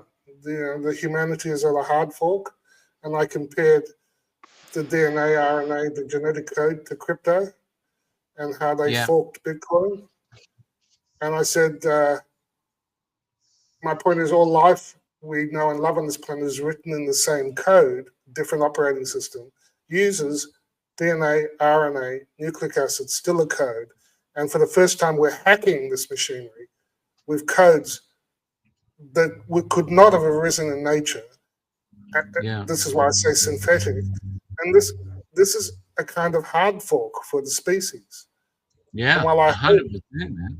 Okay, so that was, and then I say in response to all this evidence of integration, I hate to say this, I think we're forked. Well, look, on the same page, I'll just bring this up. This really threw me today. And listen to this, young man. It's my computer's really slow. So listen to this young guy. I'll make it bigger. How's that? All right, that's about as big as it gets. IDs with social media this year. There's only one. Hello. One system advanced enough to pull it off on the market. Maybe I'll just sit here. Chinese social credit system. Oh, well. My internet's got extraordinarily slow at the moment. I don't know why, but what he goes on to say is that the only system able to do what they want to do is the Chinese system, which means they've got everything in place for the social credit score system, which is, this is basically a form of enslavement. It's not just about us accessing the internet. It's about them putting on the initial chains of slavery. They've already done it. No, it's not the initial, Michael. The last 5 years, they've tested it. They've tested the prison. They've set up all the sentry boxes, the surveillance, this is them switching on the system. Yeah, that's a better way to put it. Sorry, Paul. They've already built it. They've tested it. This is the final spot where they go, fire, hit the button, and it's energized and it's just done. Yeah, I agree with you, Paul. That's actually more right to say. And so this is a really interesting thing. A lot of people are asking me now, what are we going to do about digital ID? And guess what? I don't know. I really don't know. I don't know how we're going to keep Cafe Lockdown going. I don't know how it's really interesting. What I do know is that that march last weekend was I saw somebody say 2% of the population were at that march, of the Australian population. And it takes, according to Harvard University, 3.9% of the population to get behind something to actually affect change in a democracy. So we're less than halfway there, so it's 3.9, we had 2%, we need 3.9%. So on the 13th, we're marching. I'm coming to Sydney to march. I'm going to march with my doc here, my man, my march mate. And he's great to hide behind when the rubber bullets find. He's great. Yes. And he can heal himself since he's a doctor. But this is it. That regardless of having the Nazi boys there, the march itself was just lovely. It had echoes of epic to it, where people are very friendly to each other, and there's something beautiful about it. You know what I mean? And there was no violence that we saw at all. I think one young girl on the street gave me the finger, and but that might not have been anything to do with the Australian flag. Could have just been the beard. I don't know. Anyway, but there's but how about you, Paul? You didn't see any violence, did you? No. I in Sydney was peaceful. My understanding is that the next march coming up on Saturday is also about the same issues, and in dealing with digital ID and basically the sense that Australians don't feel like if you can't wave your own flag in your own country, you may be an occupied territory. Yeah, I mean, I saw Lydia Thorpe trying to defend the fact that she banned the Aussie flag in the Senate, and yet she said nothing about the burning of the Australian flag by the Palestinians. So she supports the burning of our flag, but she doesn't support the. I mean, this is, you could see her looking at it and trying to word it, but you're just going, can you actually hear yourself, girl? Can you hear yourself? It doesn't make sense. Hey, P. Schmiel, I'm just getting you the link now, just trying to, unless the shop's been taken down. And so what we had, I just got to tell you quickly, actually. So we got the, you might have seen the ad we did yesterday, the Facebook Live, cost us $5 million to get made by Spielberg. And we're selling the Be Free stickers. These are the first ones. The first ever sticker was stuck to the side of Florence. And the 5 for 25, 5 for 25, that includes postage. But we've had a few issues with the links. So Cal's about to put them on Facebook Marketplace for now. So we'll have links tomorrow.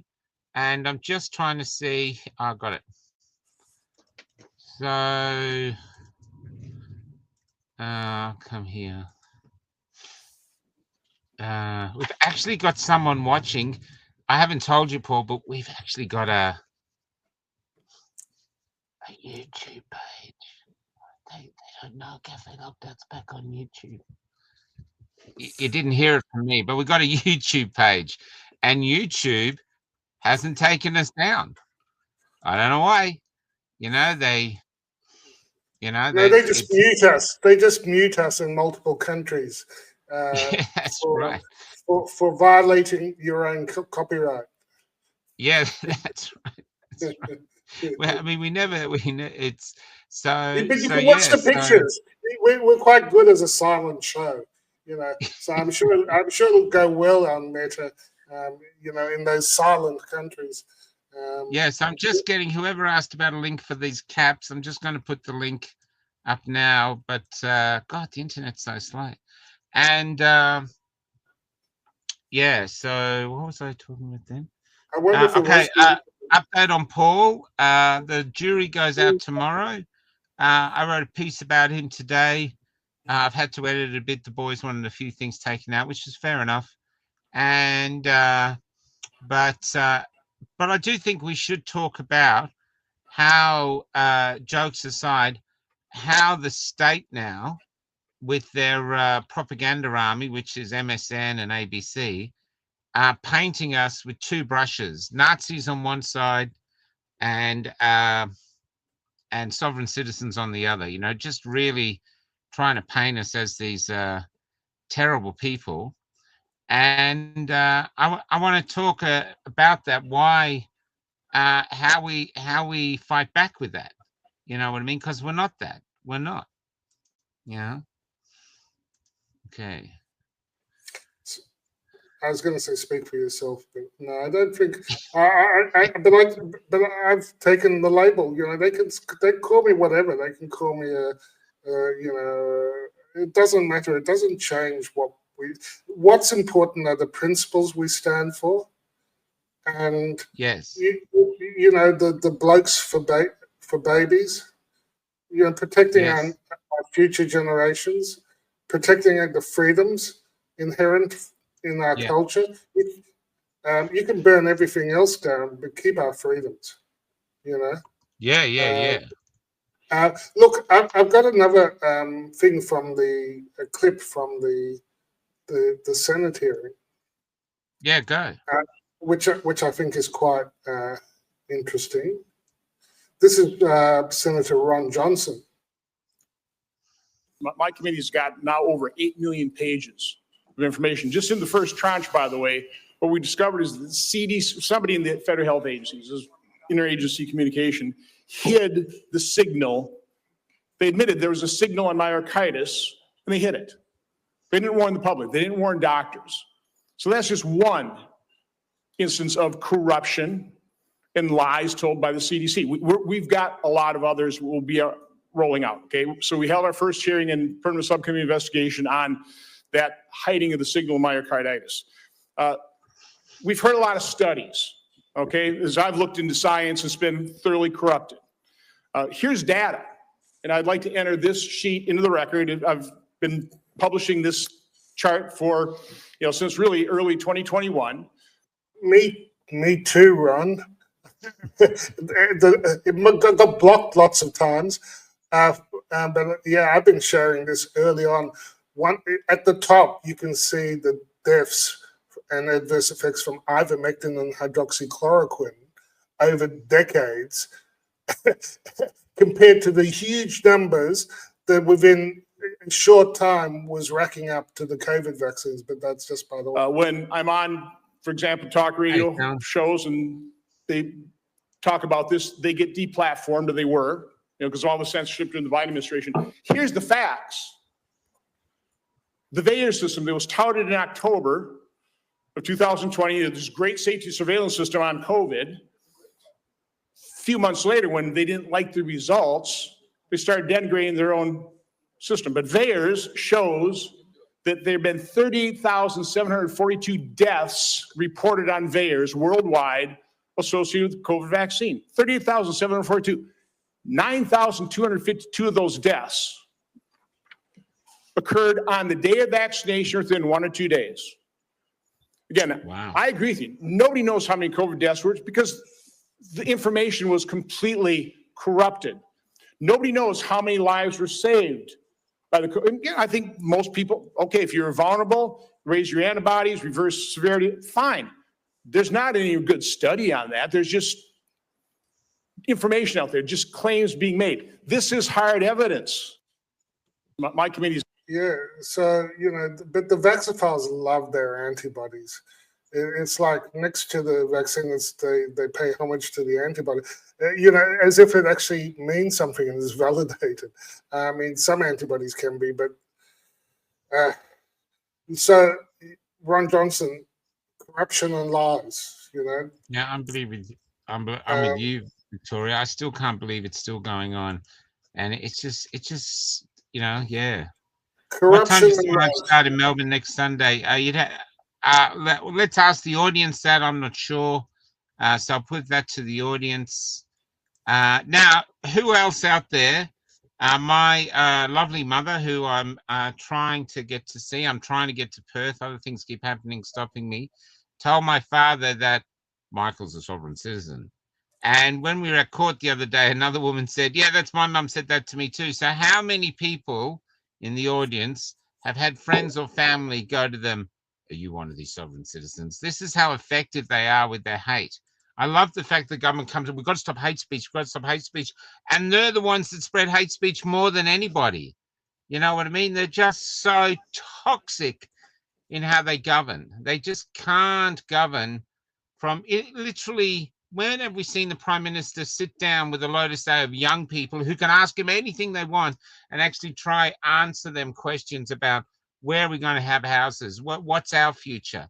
They don't do it. It's all him with that stupid, that smiley face, and I'm sorry, but but yeah, it does. It doesn't look like he's gay. So, because I'm not putting gays down at all, but it looks like if he's not gay, he's trying his best to be gay. This is a straight man trying his best to be gay expression as if something that's going to help. I know it's just bizarre, but he's never unhappy, and he's got people living under bridges, the suicide rate through the roof, all these vaccine injured people, and he's always just got party face on, except when people are booing him, like at this football, where he looks miserable. Like, are they doing that to me? It's just, yeah, it's just such a bizarre time. And then we've got Dan Andrews, who's no longer in politics, meeting ping pong ball, whatever he's called, Jiang Ping thing. The head of China. What's his name? Xi, President Xi. Yes, Xi. Sorry, and meeting him. Why is he meeting him? He's not our leader anymore. We just sit there. Well, he's obviously done some good work for President Xi to be honored in that way. Good work, Good work for the Chinese oops. I don't think it's a good look. I mean, at the moment in America, they're saying, do you want leaders who have dual passports, and who do you really have fealty to? Which one of your passports? You know, you got to make a choice which country you stand for. I wouldn't be surprised if Dan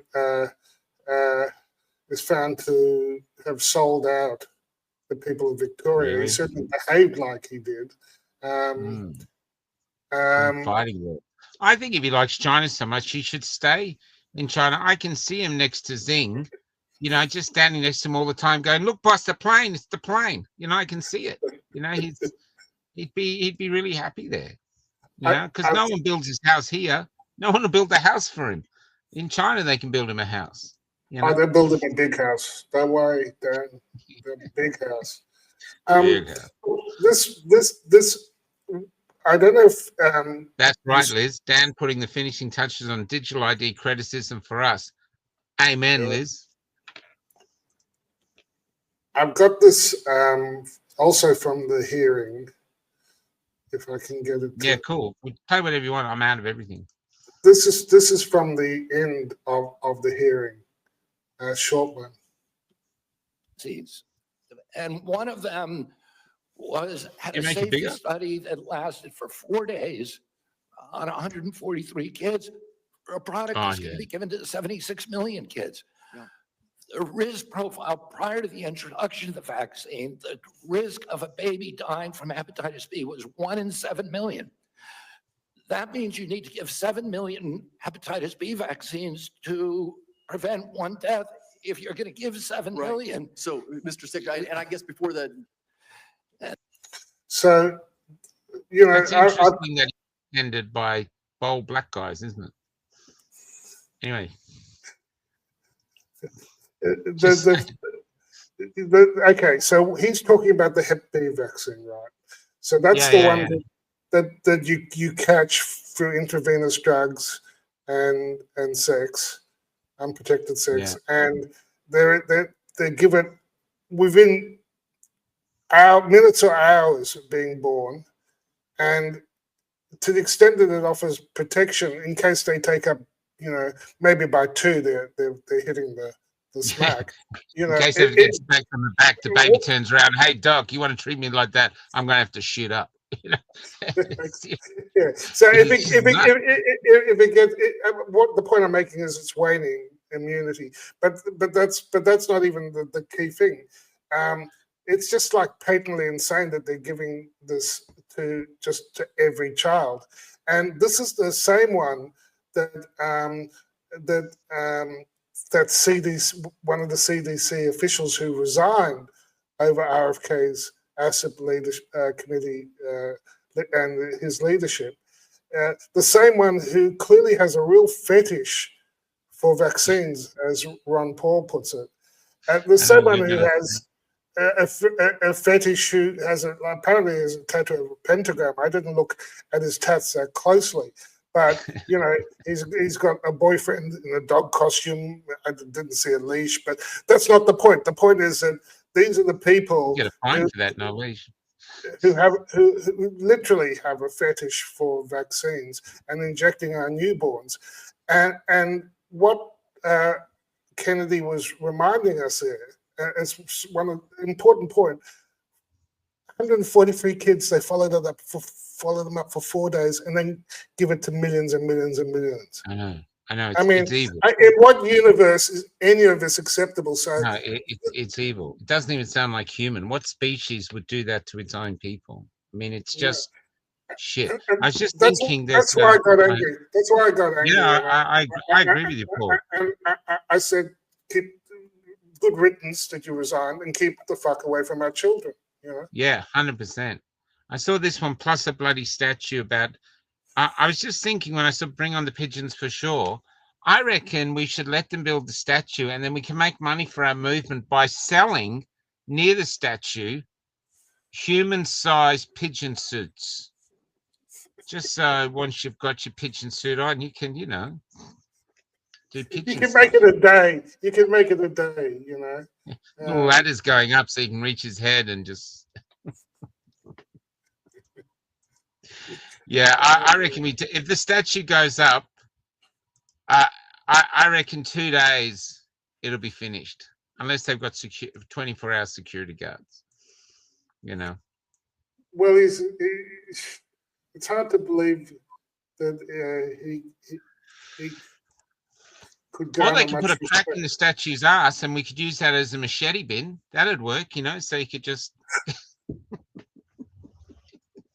That's genius. That's genius. For the money they spent on those machete bins, they could have made them into life's, you know, giant statues of. Yeah, that's right, Chris. Dictator Dan. They could have. Yeah. Yeah, man. So this is going to be the most endangered statue on the planet. Yeah, I'm not doing anything to it though. There's, yeah, but back at what I do think though that one of the reasons that we can get attacked, and painted sovereign citizens and these other things is, well, the Nazi people have uniforms, and this is what I've been saying. This is why we're trying to look for a symbol that we can wear, which sort of says, well, this is who we are. So we come down the road, it's either the blue beers or whatever it is the community decides. But I think there's something, this is why we're just testing this. I think we need something that goes, this is who we are. And the things behind the blue bee, I mean, the blue bee still wants to be a part of society, you know, pollinating flowers by vibrating above them. But it doesn't follow a queen, doesn't live in a hive. So it wants to be a free thinking member, but essential member of society. You know, it still wants to be a part of a society, but it wants to be sovereign. And did I say that? Did I say that? You can say the word sovereign. I mean, ASIO doesn't have a sovereign bee. ASIO face mask. Anyway, there's I won't sell that one. It's okay. I won't sell that one. There's we're woken by your song at 2 a.m. I don't know, but it wakes us up and was so beautiful. Hey, P. Schmiel. That's thanks. I don't know what song that was. Anyway, now that's the other thing I was going to say about AI, and this is something for us to use. There's people are sending me AI songs all the time. I need these songs in sort of a video that I can use. So if you've got an AI song, figure out how to do a video to it, and if we like it, we'll play it in the openings. Because I'm playing my songs. Oh, thanks, Mill. Q Park Lullaby. Thank you. That's based on a true story. But there's, I think we should use them. So last night, I was just thinking as I was watching a documentary, and it was like midnight or something. I was just thinking about so many of us want to hit the road, and as if somewhere in the great outdoors, there's a place where we can all be safe and there's enough stuff to support us. But we live on the road, and basically everything's a barbed wire fence. You know, there's most of the country you can't reach because it's all fenced off, and so it's there and it's beautiful, but there is actually nothing there to support you. If we're gonna, basically there's nowhere to run to, really. You know, we've got to make it happen where we are. And I was thinking about those people who want to run away, and I just came out with that song called, you know, the great outdoors is a barbed wire fence. I'm going to play it at the end, but what I'm telling you is this took me like 40 minutes with AI, then I went to bed and did the video in the morning. But this is something we can do. If something affects you and you're poetical and you do it in poetry, and AI is amazing. You muck around with it as well. We use Suno. And so we can have fresh new protest songs, and this is a form of protest song coming up constantly. So I recommend trying it out and seeing how you go. It's very cheap to use, very easy to use. It's called Suno, and yeah. Now it's almost. And they don't even sponsor us, Michael. They don't even sponsor us. Actually, no, we do. We got a lot of everyday people sponsor us on Patreon, I think, and Substack and other things. So we do have but we don't have businesses or anything like that sponsoring us as yet. No, but We're, that might change. we're sponsored by the Blue Bee community, and Yeah, that's right. Cafe. Anyway, so I've got one more clip. yeah, go. If, just to, I don't know if it's a bow, but here we go. It seems to me one of the biggest problems that we have in America today is the trustworthiness of the information that we actually receive from the news media and from any other source. And obviously, the easiest thing for our Democratic colleagues to do is to scare people, because that is a powerful emotion, no matter what the facts may be. Do you believe COVID-19 was politicized? Yeah, the whole process was politicized. Senator, I mean, we were lied to about everything. We were lied to about natural immunity. We were lied to about, we were told again and again the vaccines would prevent transmission, they'd prevent infection. It wasn't true.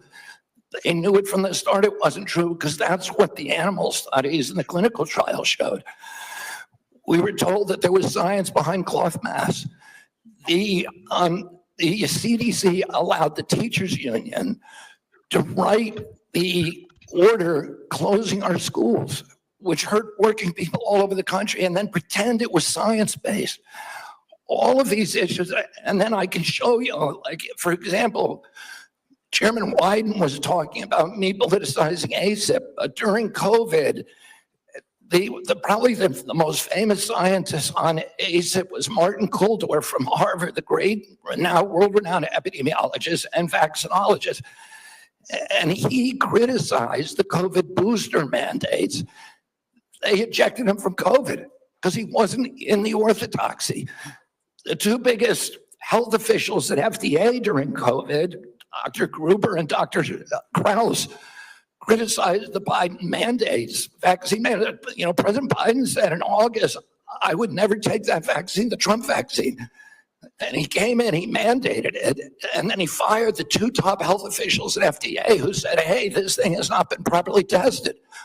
So the whole process was politicized, and even today. So let me, in 15 seconds. So I think you answered yes. It was. Yeah. So, yeah, that getting back on topic, I told you so. Yeah, we were lied to about everything. That's it. In other words, that video was Oprah, I told you so. Yeah. This is it. We, and RFK is just saying that. And he's sacking people who are corrupt.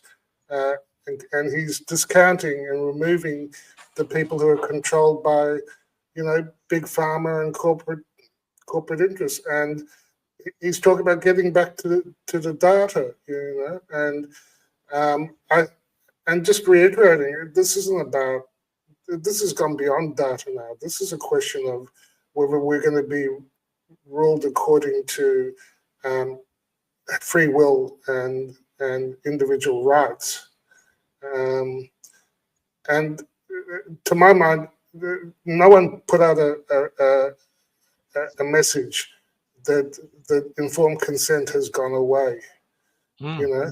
Even our laws, but even without the laws, even beyond the laws, we have these rights as living human beings, and we shouldn't let them get away with, it's the data. No, it's not about data anymore. It's about, are we human beings endowed with rights, or are we already slaves and have to do what the government tells us? Yeah, I think that's what's at stake. I'm in the Joanne Ambrose camp. I have faith in RFK. And we can, and that's the lovely thing about our community. Like here now, people are actively disagreeing. Great. We don't live in the cancel. You don't think like me? It's like cancel. It's great. We can disagree on things. You know what I mean? So, Yeah. What about the Hippocratic Oath? It seems to be gone. Dawn, Dr. William Bay told us that basically doctors haven't had to pledge the Hippocratic Oath for decades. So no, they're not actually bound by it anymore. Alrighty. I did that. I remember doing it, Michael. Yeah. I Like I said, remember decades thinking, ago. You're old, man. yeah, I am a bit old. We're both old. I saw a picture of me today with no beard, jet black hair, my little boy in my arms. You know, this is like 20-something years ago. Now look at me, man. I'm an old man. I'm an old man. I'm Bernie. There's been a bit of mileage the last few years, but yeah, look, we're still kicking. And wouldn't it be great if this march had even more people who were sort of fed up with government lies and mismanagement and corruption? And wouldn't it be great if people with blue bee hats were leading it instead of dodgy guys in black outfits, goose stepping or not, 100%. And I think that's what might manifest. We'll see, but that's the sense I'm getting. There's an opportunity. Right. So, yeah, sorry, Paul. Go ahead. No, that's my hope, and that's my sense of what may be coming. The same much or bigger. People who want to get our country back, be proud of it, fly our flag, have a fair go, and be treated with respect and human rights. I wonder if it'll be as big. I hope it is. I hope people spread it. Yeah, I do think a lot of guys turned up last time because I hate to say it, but I was telling Robin tonight that I think there was a chance that there could be a rumble. And I think some men turned up thinking, well, if there's, with the Palestinian marches, if anything happens, because they burnt the flag. So I don't know. I'm just tagging along as an observer. It's interesting to see. Willem Kippel says, what does the male blue bee look like as the one we have is a single mother? That's true. It is a single mother. The blue bee, the only way to tell them apart is the blue bee's got blue balls, which is, which is a danger when it lands on a cactus, but it's actually, they're actually really little balls. That's how you tell them apart, which could be good for earrings, could be clip on by the little balls, could clip on, something like, or nose ring, like that. Could clip on. Are you inferring that the movement have blue balls? No, just I'm not saying it. I reserve my I'll reserve my right to comment on whatever the politicians say. Dr. We've got a question for you, Doc, from someone watching us on YouTube. So YouTube. Yeah, okay. I didn't know we could broadcast on YouTube. I know, this is like our first question from YouTube. Oh, actually, we've had a few today from P. Schmiel. Dr. Paul, how did you manage talking to colleagues about COVID? I find mine are still heads buried. Oh, it's a doctor. I feel mine are still heads buried in the sand and in denial. Yeah, look, I was pretty frank, but it was really surreal. The whole thing was really surreal because for me it started critical about masks. I said this mask business doesn't work. This is, you really need something much better than what they're offering. So I was critical. And then, but they were listening still then, somewhat. And then I started talking about early treatment, and I was begging him, please give him vitamin D. Have you tried some ivermectin or hydroxychloroquine on any of these people? A bit of zinc, vitamin C. Can you just give something? And they just, they laughed it off. And it was heartbreaking because I thought that we could save lives and we didn't have to do the same mistakes that the Americans did. And frankly, they just they thought that in the warm embrace of their protocols and their government, that they would be safe and that they would never be held accountable for breaches of informed consent. Personally, and I've watched governments like the Austrian government make it quite clear that it'll come to our individual practitioners. They're going to offload it on the people who gave it, because those obligations never went away, to tell the truth, to give the full risk-benefit ratio, which and they not couldn't to do because coerce. they didn't have all the information. So the No, they doctors didn't. couldn't actually do it because they didn't know what was in it. But they're going to carry the can. And I said, actually, if I'm right about how bad this could get, you're not. I don't know how bad this could get, but it could be like when I was in New Guinea, and if the family members think that you harmed their relative, they had payback. They would come after you, and you'd have to leave the country. So I was pretty frank about but many didn't want to hear anything. No, I know. That's one of the mysteries of our age, is how the human condition works this way. My computer's very slow. Maybe my computer's dying. Yeah. It could be anyway, that's almost 2 hours. Is there anything else you wish to say? I've got to get back to court this morning. I think I've offloaded enough. We did touch on RFK's testimony. Yeah, I'm going to stream the whole thing too. I actually really want to watch it. Yeah. I think it'd be fascinating.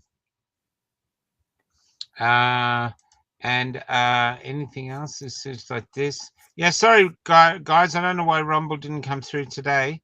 So it is on Rumble, but I'll just have a quick check of the Rumble things. No, my computer's too slow to do Rumble. Don't know how the shit show. Yeah, no worries, Doc. You're welcome. You're out. I think there's only 2 people watching on. Yes, 2 people watching on YouTube. So 2 people.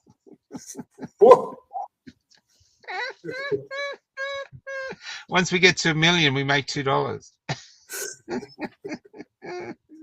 We won't last that long.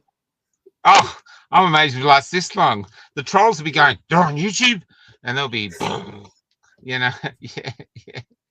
If you want to find us on YouTube, trolls, I called the page Batshit Crazy Cookers. Stop them in. And stuff like that. So yeah, no. So we got about. I haven't checked Rumble. We've got about 1,000 people watching, or close to 1,000. So, which is nice. Which does my head in. Actually, I can't believe it. There's YouTube never paid. That's right.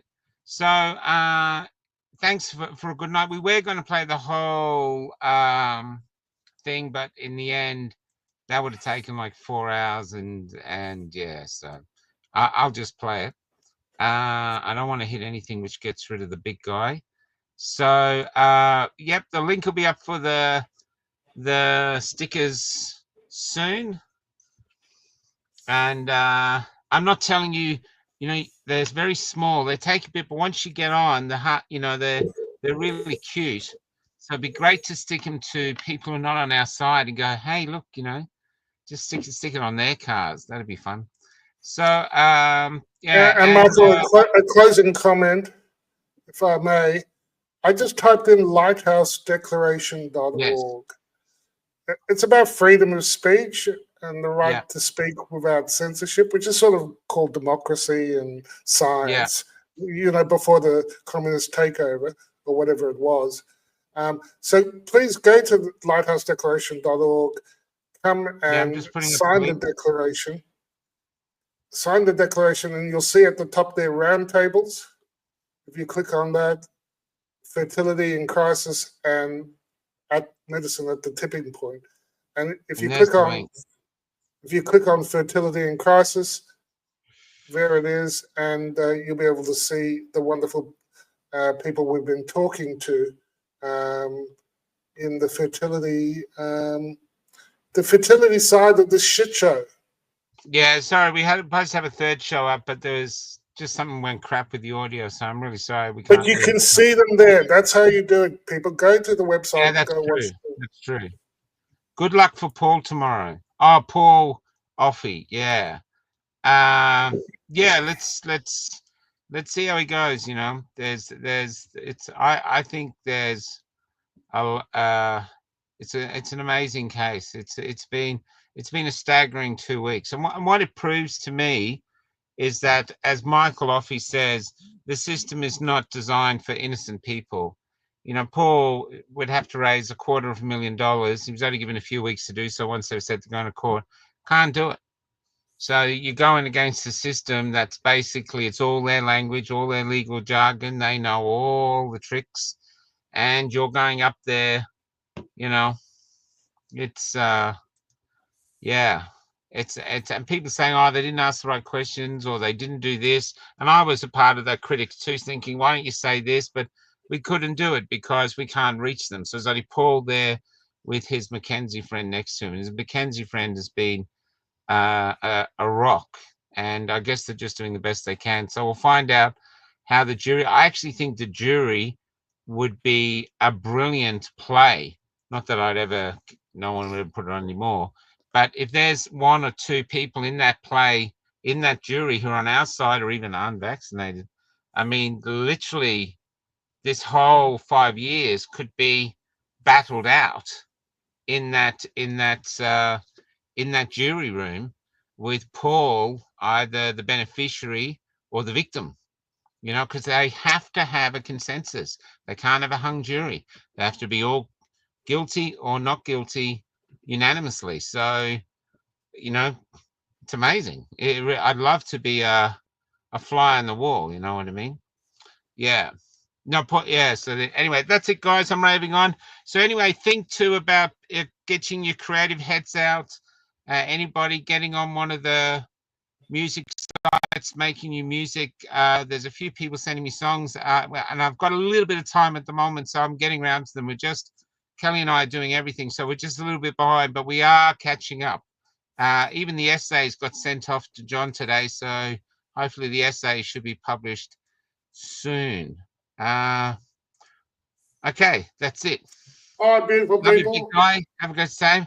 Hey, Paul, what's that blue bee on your head? It's my God.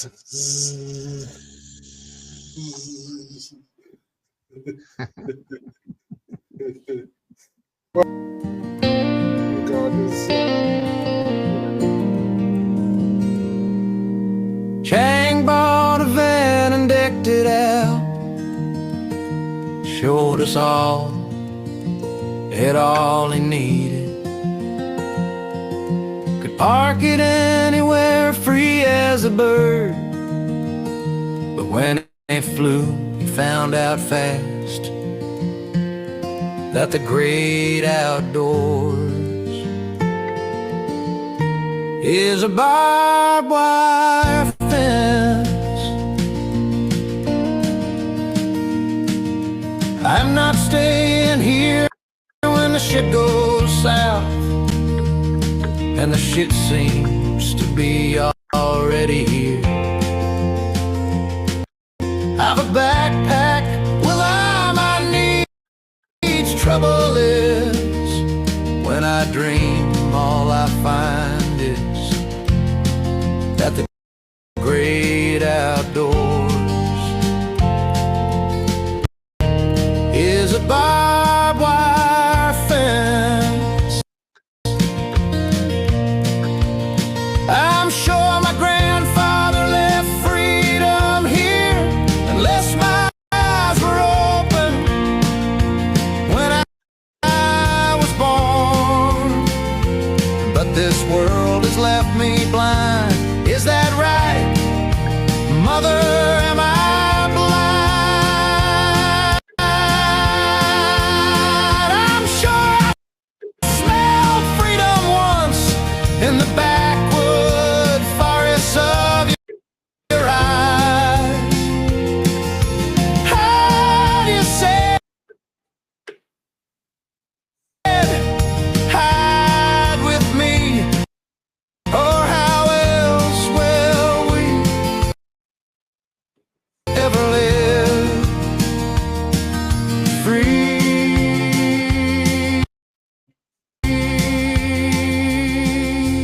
there's an exodus.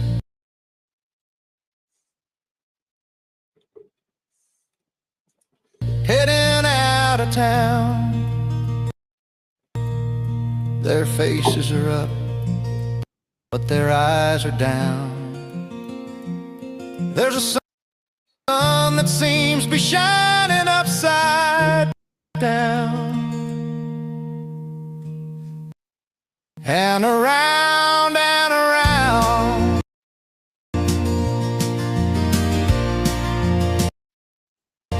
Upside down and around and around. Upside down and around and around. Until we reach the outskirts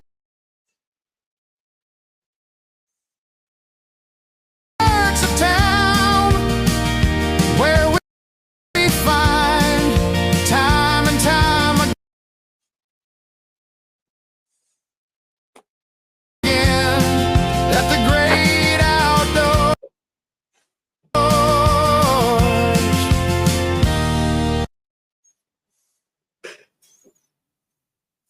is a barbed wire